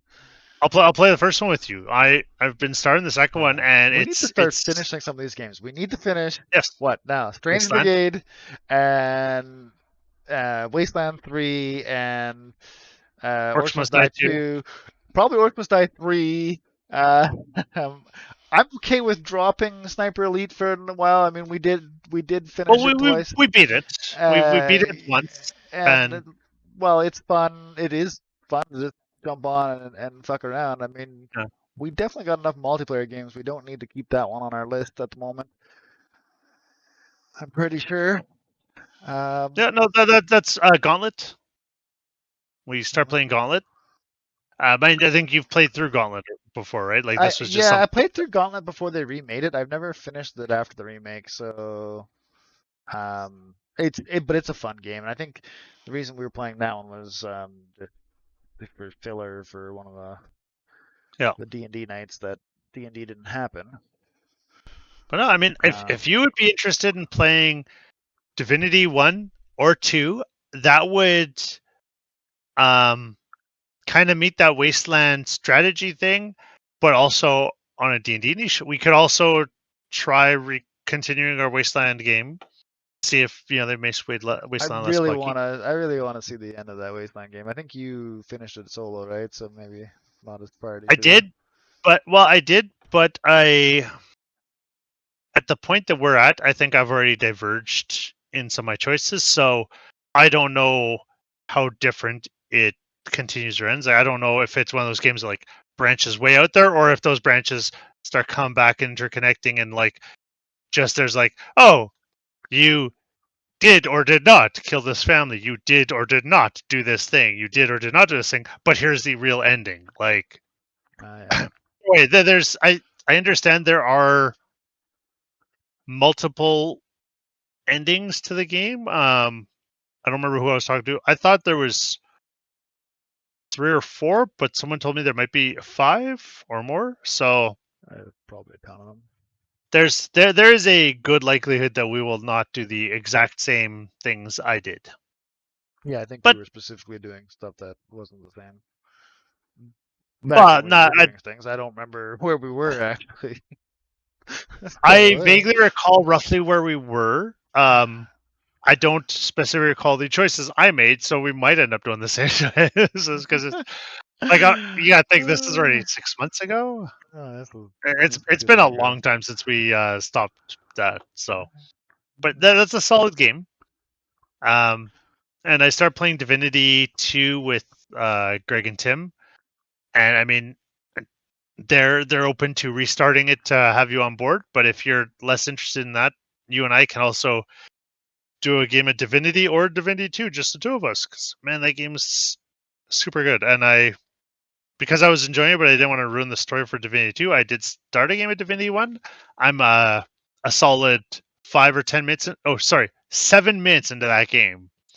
So not Yeah, very far at all. I've done the first part of Divinity 1. I don't know how many times now, trying to get someone to play with me, my wife or Jamie or someone. I It's can be like, that someone. yeah, I mean, it well, would probably help if we we got knocked out one or two of our other multiplayer games first. we need to do that. Let's knock out a couple of the other ones, and then we'll start one of those ones. Yep. Uh, you know, again, Orcs Side 2 is pretty short, so if we just finish Strange Brigade, because I'm thinking we're getting pretty close to the end of that one, and then we finish the Orcs Side 2, we can throw those off our list. I already threw out Darksiders Genesis because I don't think I was interested in continuing that, even if we did. I No. was like, no, I did. I'm like, All right. I'll I think take in that the off end, my list. that wasn't worth it. Now, I think part of the reason why I was trying to drag you here, but we are running long, and that means this video editing process is going to kill me here. Is I was hoping to get help picking my next game because like I know you have many choices, many good choices for the next game, but I kind of come off of a Bravely Default, and I kind of force myself to finish that game before starting. Um, what do you call it? Jedi Fallen Order. Hmm. But now that I'm done Jedi Fallen Order, I'm like, I didn't think of what I was gonna do after Jedi Fallen Order. I'm like, what do I want to do? I mean, a lot of the multiplayer Well, games, I don't want to be like, I'm going to do that game because I'm like, well, I'm going to play that multiplayer, right? yep. So, are you looking for like another RPG or action RPG kind of game, or just anything at all? Because, or just Um, anything that comes recommended? Because I mean, there's a broad spectrum here. I kind of really, the problem that I have is I kind of keep going back to just do fights in Code Vein, regardless of like the Hmm. fact that I've done everything so many times. Well, I mean, you So still have achievement there, to unlock there, so there's yeah, a couple achievements that that's a lot of grinding. And we already have enough games to try to finish together that I don't know if we should work on grinding. Although you know what, fuck it, I like the combat so much that maybe we should do that one instead of what we are doing. I don't know. I really don't know. no. Um, so realistically, I kind of feel like I kind of want a game like that, but I'm not opposed to anything. Okay. Probably not an open world game. Like I got, well, I did maybe have a question. Hmm. I got through solving all the problems of Aphrodite and Ares in Immortal Phoenix Rising, and then I got bored. Yep. Um, is there worthwhile content to finish that, or is it basically the same stuff? And if I'm already bored, I'm probably gonna remain bored for the remainder of there. I'm not gonna be happy. It's a great question. Um, it's. I feel like it's more of the same. Like the specific, what you do for each of the four gods is, you go collect this thing for them, and then they give you like the first of three of their levels of power, and then you go collect another thing, or you kill a creature or something. I think like when you are doing Ares, you have to go kill. There's like two or three or four like mythical creatures that you have to go kill, which I mean they can be a little challenging, but not I really. did And the there's Ares ones, and I don't think I had too much trouble. yeah, um, there's the I think you do a couple more of those like puzzle, like otherworld puzzle things where you're jumping around and dodging lasers and pits and stuff. So I mean, there's that puzzle aspect that can be kind of good. The combat, I mean, the combat doesn't really change. You just come across some harder enemies.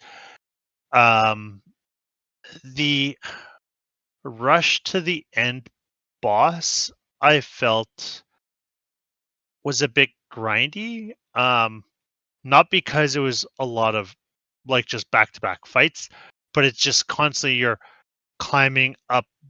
I don't even remember if it's Mount Olympus, but you're climbing up a mountain to get to the top to fight the boss, and it just you're constantly going. But then, like after get to a certain point, you have to jump down to climb back up like another to get 3 feet higher than you were, and then you jump down to keep going around it. Like you're always jumping down to get just a little higher, and I feel like the like end mountain took uh, it felt like a couple of hours just to climb the mountain to fight the last boss. And I felt like the last boss, I think he might be 2 encounters. I don't remember because it's a while ago.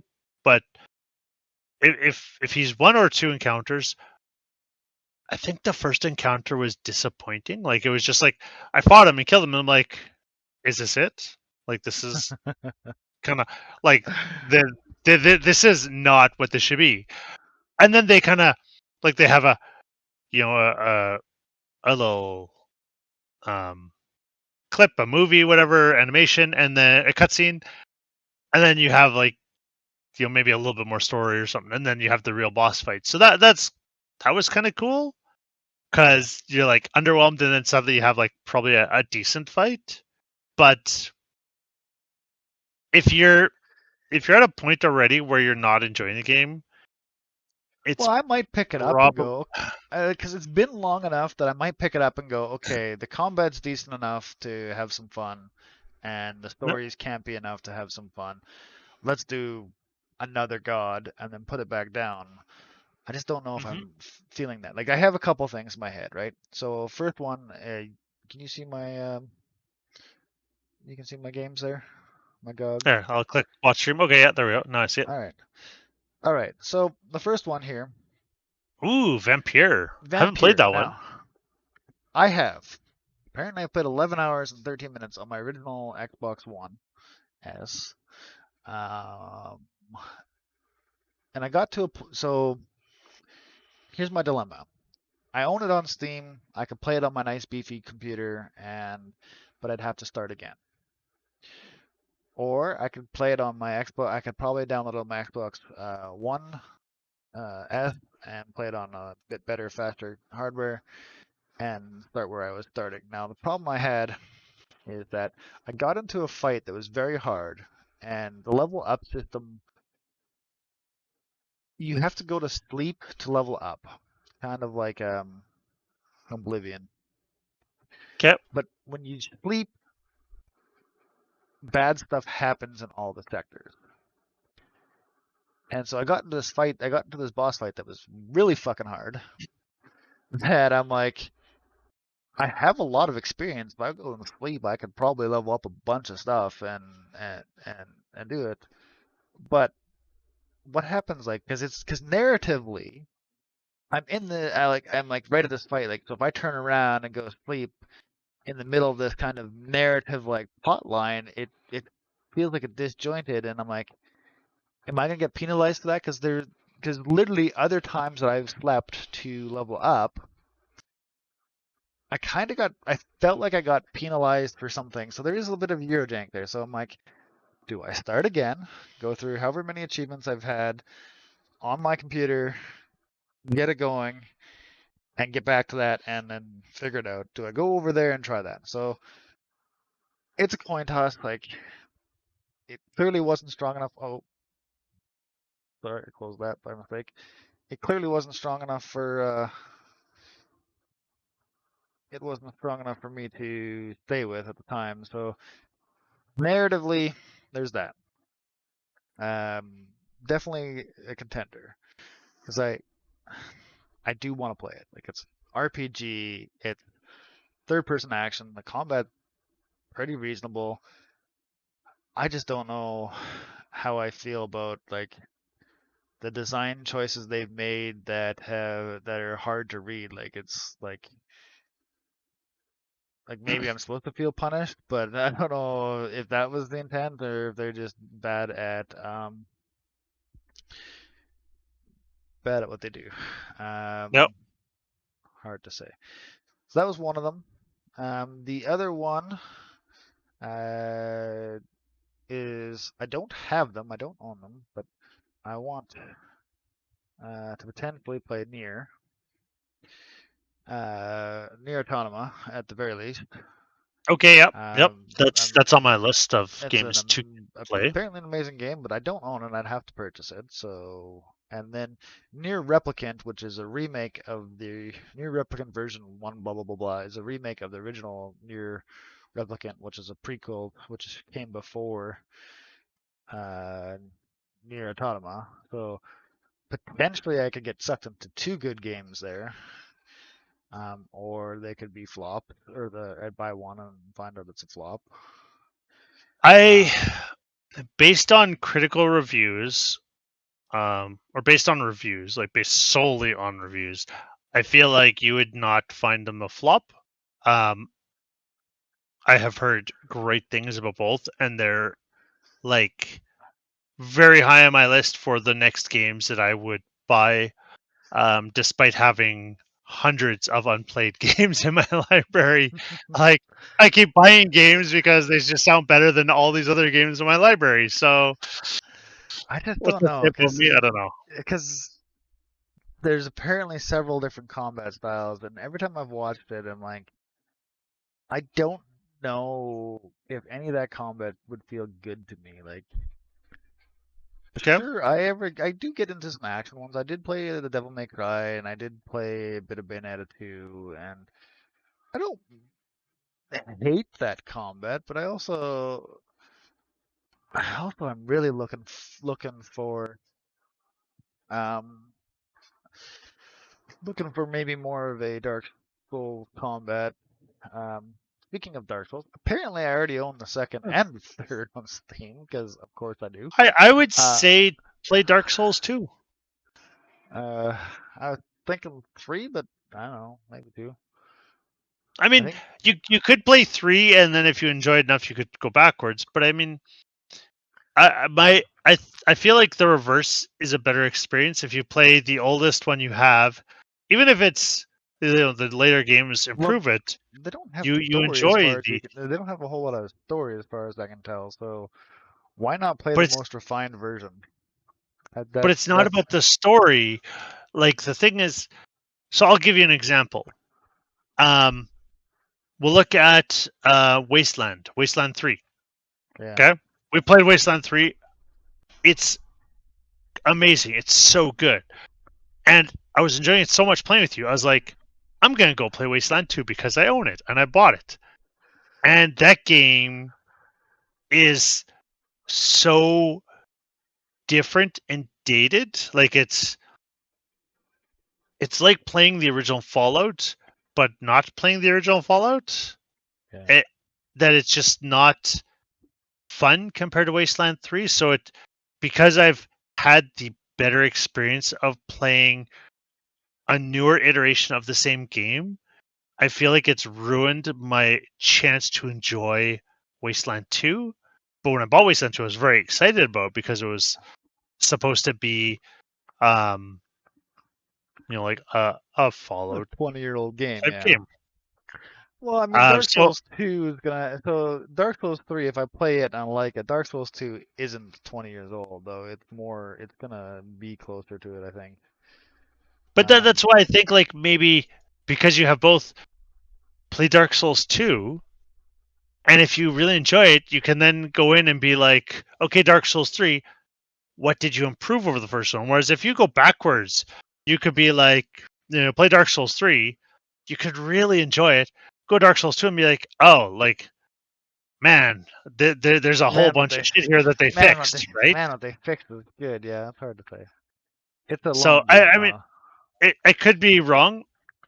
Dark Souls 2 is, or Dark Souls 3, or both. Both of them. I think I take a look. Uh, How long to beat again?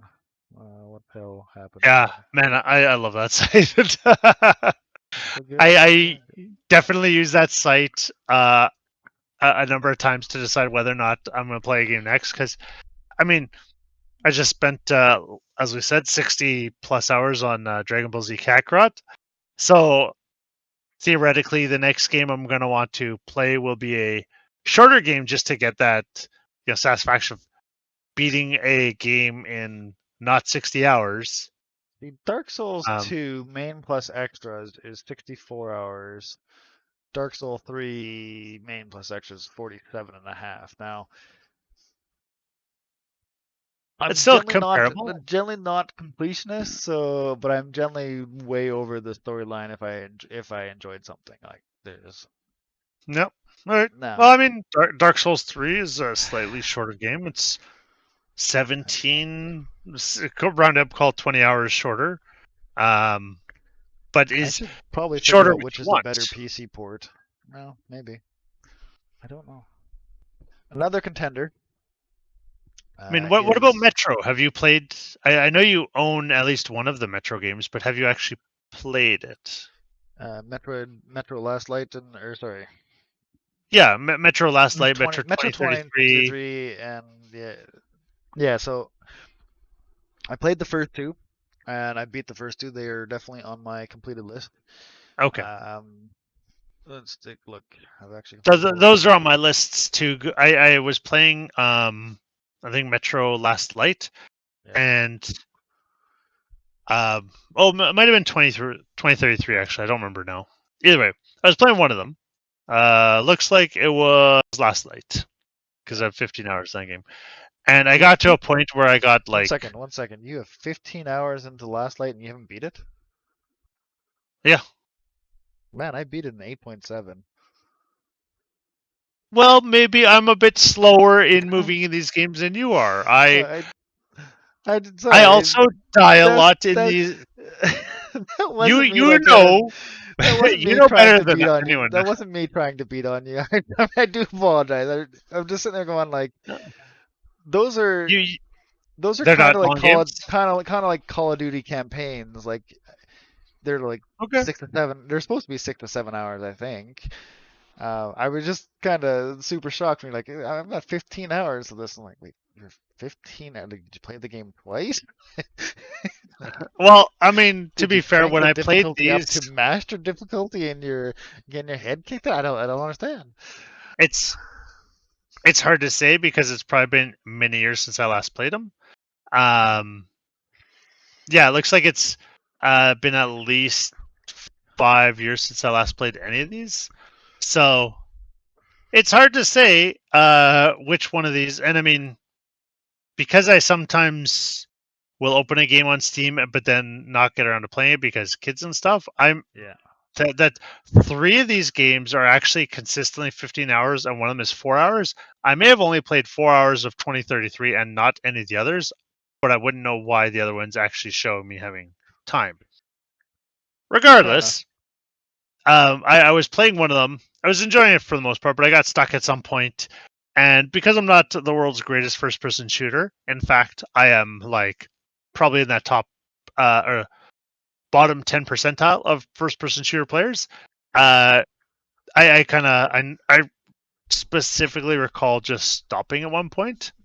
Yeah, those games would definitely probably be on the harder side for campaign wise. Like it's not Call of Duty where it's super forgiving. You actually do have to be able to manage your good bullets and bad bullets and make sure you're actually hitting Mhm. people. Yeah, no, definitely agree. Um, Dragon's Dogma Dark Arisen is a remake of Dragon's Dogma. Okay. That's on my list. Have you played Dragon's Dogma? No, I have not played it. Oh, actually, I do own it. Dragon Dogma Dark Arisen. Yeah. I own it. I theoretically bought it or got it from a bundle or something, but I have played 0 minutes and 0 seconds of it. So I've not even launched it. Mm. Is that what this is? Yeah, so this is the stream of it or whatever, but Um, it does have a Dragon Age feel to it, which is appealing to me. And um, I did watch the Netflix TV show of it, which was really interesting. Yes, I watched that too, and man, that game or that show sucked me right after first episode. I was like, I don't know about this, but by the second episode, I was like, yep, okay, gonna keep watching this. Yeah, it's pretty dark, yeah. And so it's definitely a dark fantasy, and it's something that I mean, it's dated, and it's had a remaster, and it still looks kind of garbage. But um, You're might so it? kind to these games. What? Look, I mean, this game is, as far as I can tell, like it's hard to say because, like the fanboys after the fact, they're gonna sing praise of it. No one's gonna stand up and say, no, that game actually was terrible. You guys are just idiots. It's what happens with the what do you Well, call it? The game I don't like. They're Dark Alliance. no Oh. the one that everyone likes or claims to like that got remade recently by THQ Nordic. Fuck, why is that game's the baseball player that broke bankrupt a thing and the cities had to sue him for $70 million they loaned him because the studio flopped after releasing the game. Um, that everyone says the game's a masterpiece. Everyone nowadays, all the journalists nowadays, they go on to say it's a masterpiece, despite the fact that it was the most Oh, popular. Kingdom of Amalur. Yeah, Kingdoms of Amalur. There you go. Thank you so much. Painful. Yeah, I've never played it, but So I remember you so talking about so like I played that out at the time, right? Like fresh off of Skyrim. Skyrim came out in November. This came out in February. Um, it had like um R.A. Salvador, who created Drizzt, their Dark Alliance cast. He created all those guys. It had Todd McFarlane, who's a horror icon, or like an icon of like it.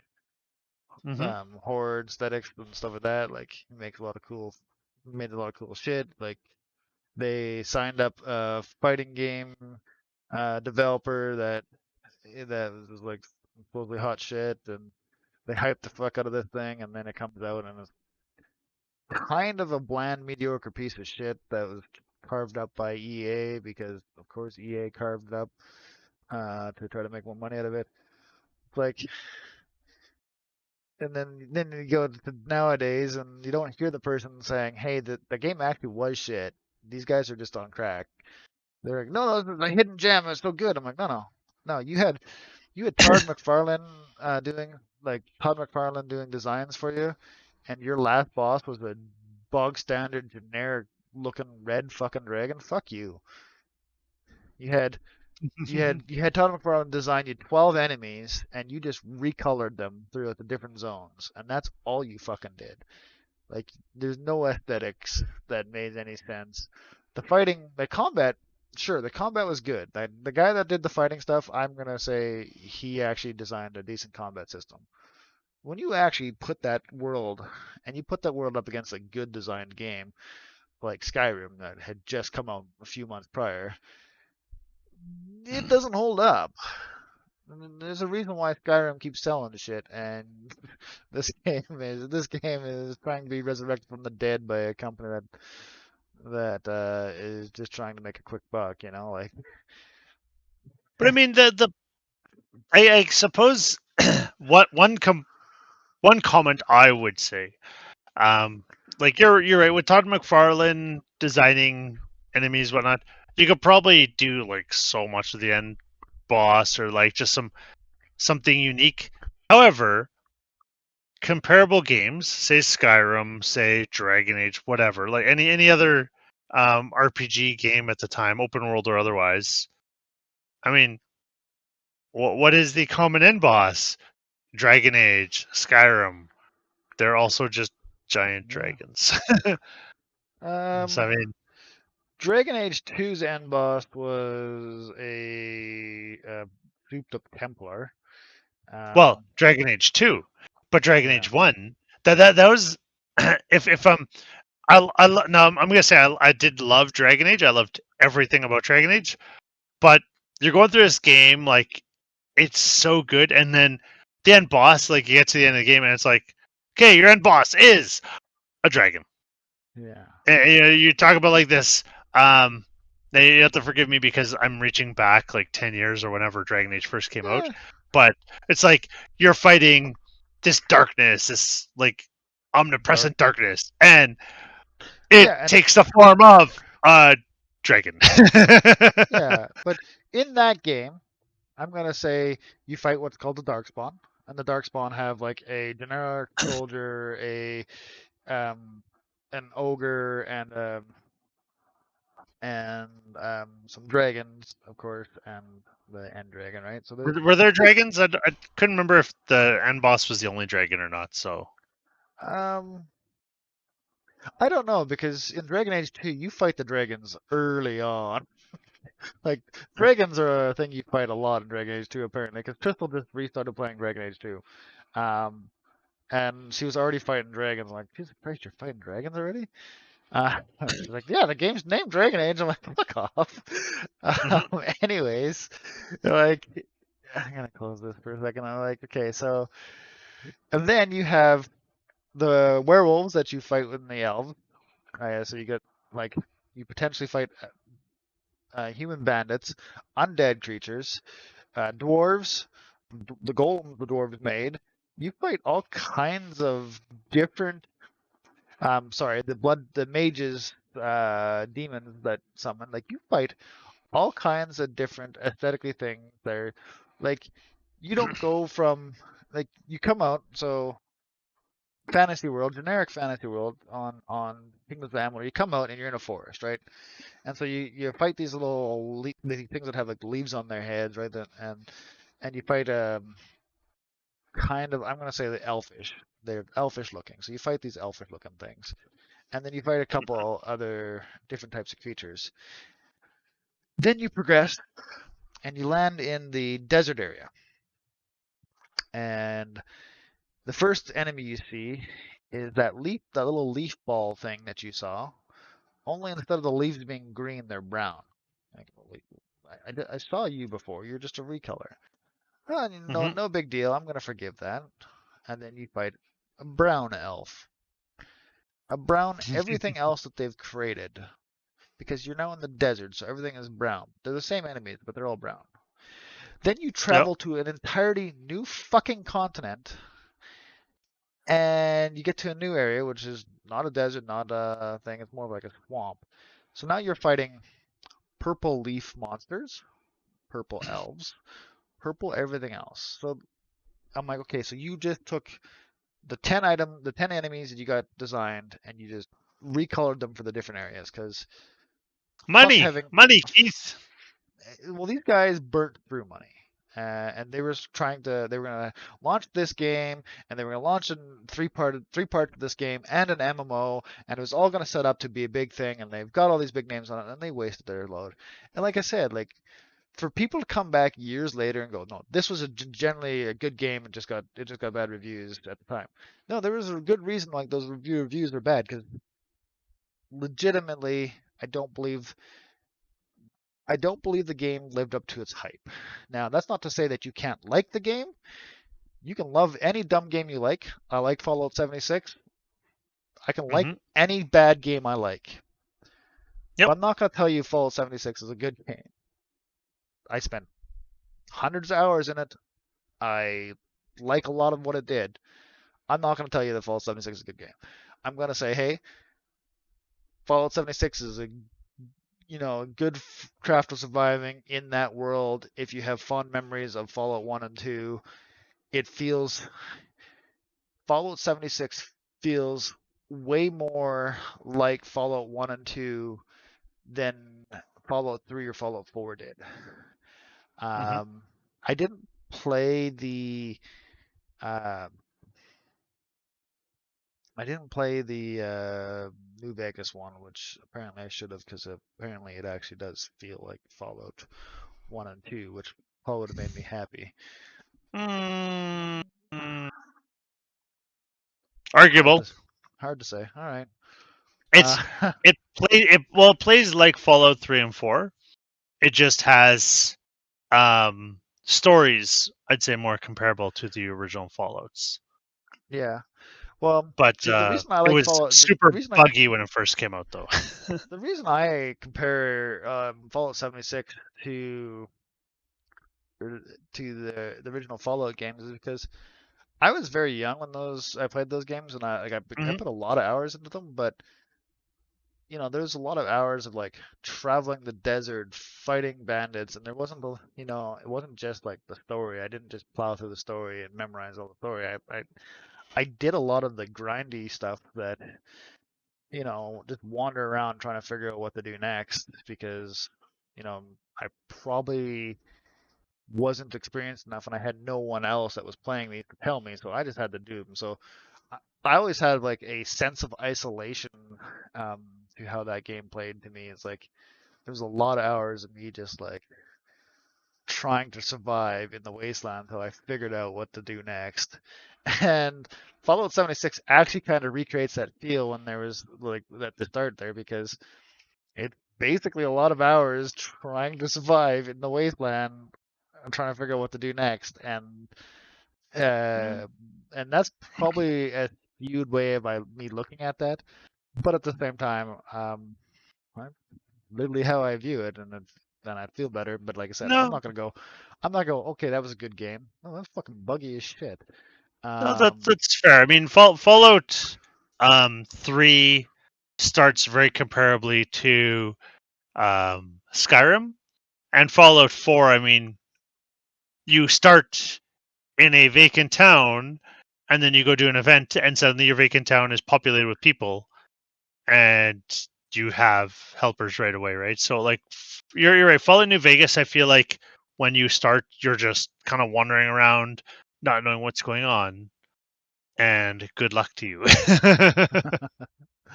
yeah, I don't know. Um, I don't know where my train of thought was going with that.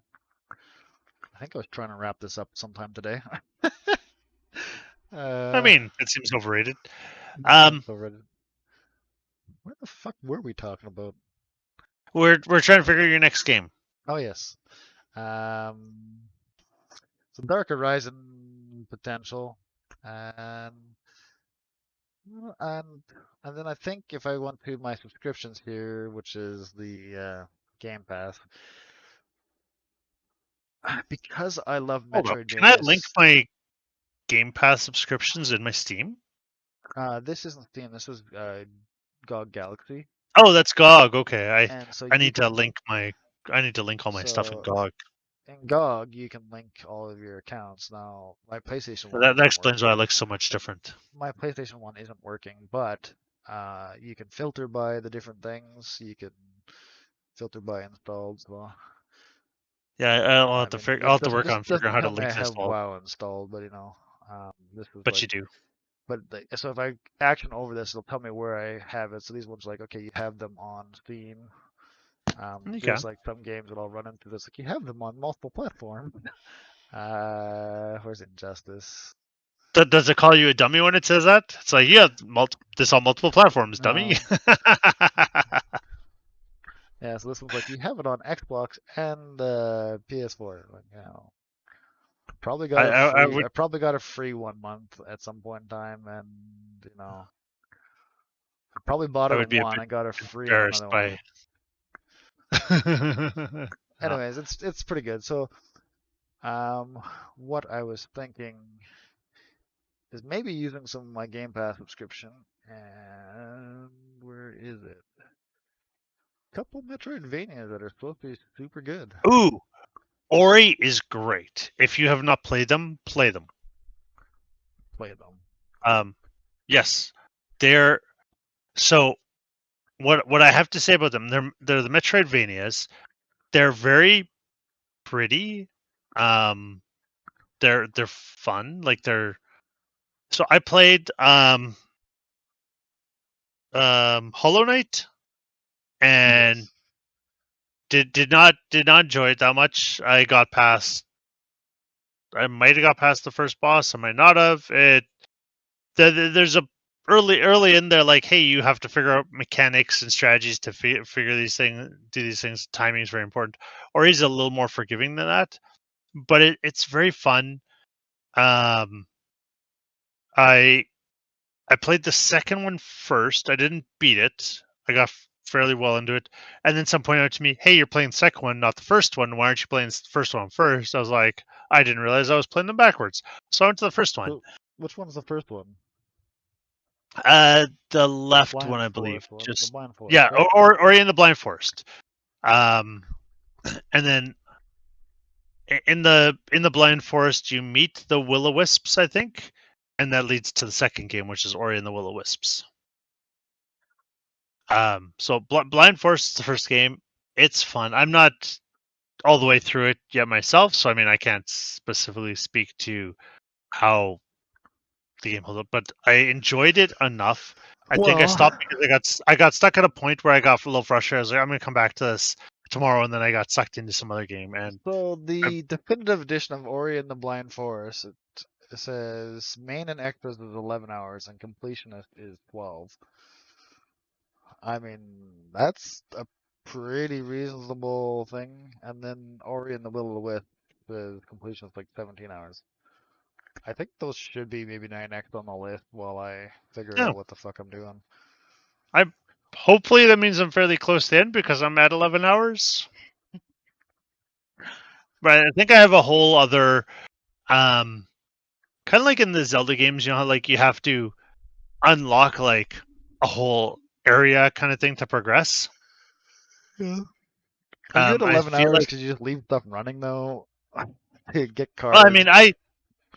I die a lot. I have to like I sometimes have to replay the previous half hour to hour, and I might have to do that 3 4 times to learn my lesson to figure out what I'm doing next. Um, and sometimes because I just don't know what I'm doing, I will also revisit old areas and basically just go through the whole old area, like because that's how Metroidvanias work, right? Yeah. So that 11 hours or 11 and a half hours average is still like there's people who do it much faster because they know exactly where they're going, and then there's people like me who are wandering aimlessly trying to figure it out, and I might, you know, Well, I know maybe a beat this game complaint in on the 15 to 20 first one hours. is that you have to make your own checkpoints and you not necessarily know where's a good spot to make a checkpoint. Um, You know what? That's true. You do have to make your own checkpoints. However, um, I mean, whether or not it's a good spot, it means you can make them anywhere. Whereas the second game, as I recall, you can only do checkpoints at specific checkpoint locations, which is almost going backwards because most modern games you can save anywhere, right? well, I heard a And big then thing is like you're if you don't make it, so in the second game they might go, okay, well this next challenge is going to be difficult. We'll make a checkpoint right before it. That way, if they die in the challenge, they're at the checkpoint.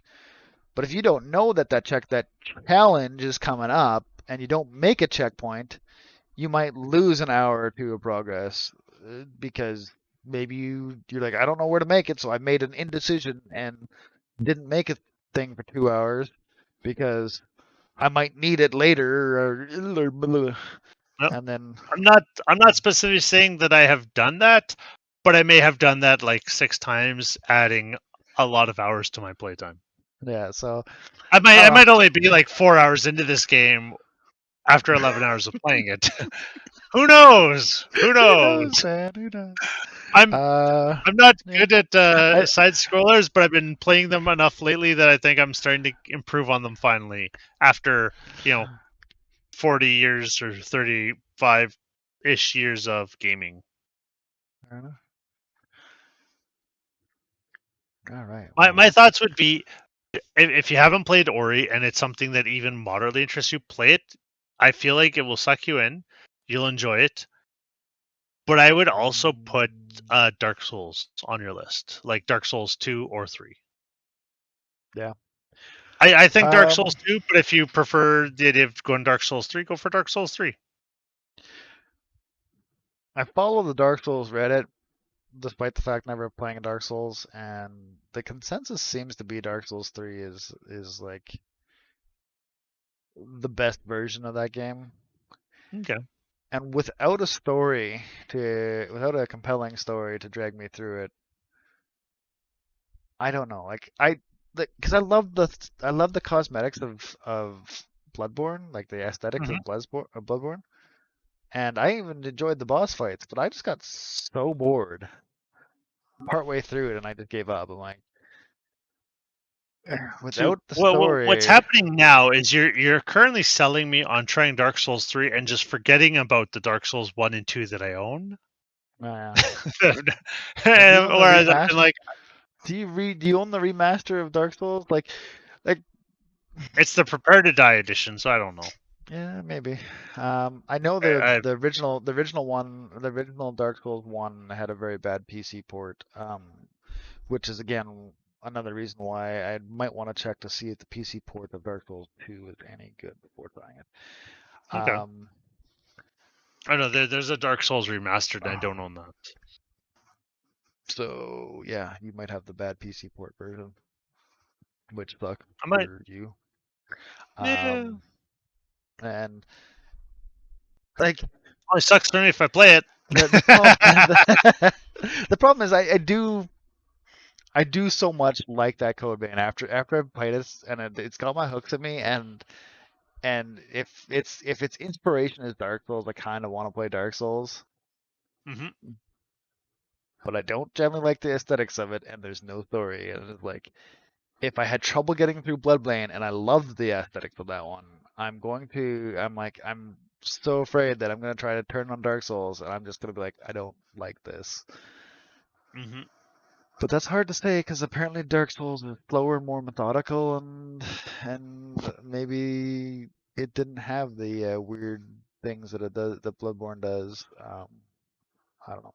I If What I'm hoping for is I think I'm hoping for a Bloodborne PC port that because I like the aesthetic so much and I've done a bunch of the fights and uh, I am now more akin to liking that genre, that style of fighting, that I would like the PC port so I don't have to play it on a Mhm. PS4. I don't even have my PS4 hooked up. It's in a closet somewhere. Probably in this That's hard. closet. And I'm not digging it out anytime soon. Um, Hard to say. I would love a PC port for it. Um, I mean, I know Sony owns it, but Sony's been bringing their other games. They brought for Horizon Zero Dawn, and they brought something else over already. Hmm. So maybe there is hope. Maybe there isn't. God knows if someone to get a good porting team on that. Uh,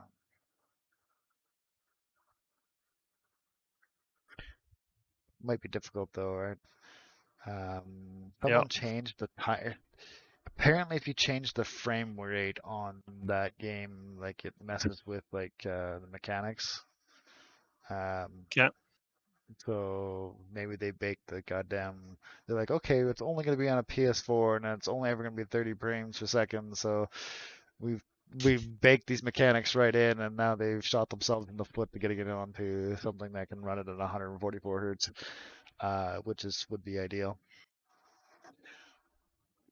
I think I'm gonna do Ori and that first, because I'm also going through on my Switch. Currently, I'm going through Castlevania: Curse of the Moon 2. I mean, I've owned it Okay. for a long time. I've owned it for a long time. I'm going through it.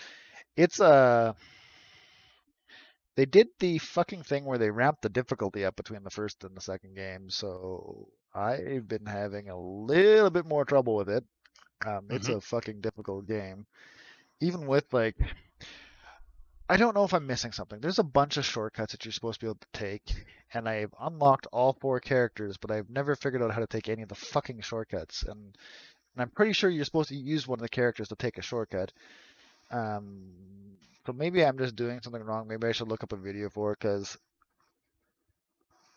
I've just been getting my ass handed to me. It's but I've only been playing it in bed, like on the small screen. I'll take Yeah. it in bed. I'll take the Joy Cons off. Crystal got me one of those cell phone holders, but it's big enough for a Switch. Put the Switch in there, sit in Okay. bed, and just play a little bit. So I'm tired. I'm on Joy Cons instead of a Pro controller. You know, got all these nice Pro controllers that I could be playing on this giant TV with and having a better controller and better experience. Maybe that's why I'm having so much with it. Mhm. I absolutely kind of love the fact that one of the characters is a corgi in a mech suit. Just like, oh yeah, just stomp on his face. Um, there's some interesting synergies. Good game. Well, I mean, I'm gonna buy pretty much anything that comes out of Iggy of those guys like that have the Bloodstained license because I've literally considered going and tracking down some of the older Castlevania games that I used to have that I don't have anymore and getting them because I'm pretty sure I have a first gen DS that can do advanced games. So I Okay. could probably get all those old school Castlevania ones that I used to love. Hmm. And I'm pretty sure since it's on a Game Boy and the screen is this fucking big that it's still gonna look decent enough. I'm looking forward to Ritual of the Moon or Ritual of the Curse of the Moon. no Curse of the Moon 1 and 2 are already out. Bloodstained Ritual of the Night Or, and Ritual of the Night or sorry, 2 that's a yes. because Ritual. they Sorry. have announced that they're working on Ritual Night 2, but that's probably a couple years away. Hmm.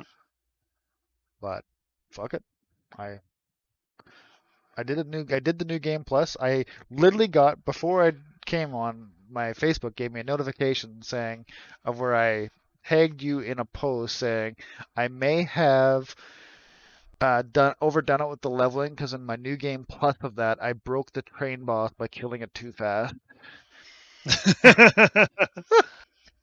I'm just like, yeah, okay. I remember that. I remember like the I had to restart because the train boss like I had to restart from the checkpoint because the train boss just like I think died so fast that it just Yeah. decided that no. Decided so fast that no. Um, man, I was hoping to try to keep this to an hour. We are at Two and a two half. hours and 20 minutes.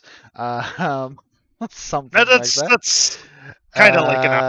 Because it was supposed to be like we're gonna do this talking for an hour and then we're gonna go play, Strange Brigade for an hour or something. But now we're 2.5, so I think we Yeah, gotta I end mean, this. fair. I don't want to see how big the file size is for this recording, or how badly it crashes my computer when I try to put it into my video editing software, to get us up and running. Yeah. Um, so did you want to look over it or watch it before I post it publicly, or did you really care? You didn't say anything offensive, I'm pretty sure. I feel Pretty like I sure I probably didn't. didn't say anything offensive. Pretty sure I didn't even say I'm anything offensive. I got a couple I F trust bombs, you. but you know. I mean, I'd be happy to be copied on it, but I don't think you need my permission to post it. I'm fine with you posting it, and maybe just send me a link so I know where to find it, so I can watch it. Yeah, I, yeah. for full disclosure, I hate hearing myself talk. So even when Kyle and I did podcasting, I rarely listen to the podcast. He's like, "Hey, I want you to listen to it to get your opinion." I'm like, "Sure." And I did that for one or two, and I was like, "Man, I hate hearing myself talk. I'm just going to trust that I did not say anything really stupid." Yeah, fair enough. I'm hoping that the audio from my point of view is fine, but I did re-download the Craig bot so that I at least have a backup audio, hopefully. And I'm not even sure what the fuck file size that's going to be after 2 hours of recording both of us. Hmm. Probably less than the 2 to 3 gigabytes the video is going to be. Um, but I do remember those files were quite large because they're kind of raw files. Yep.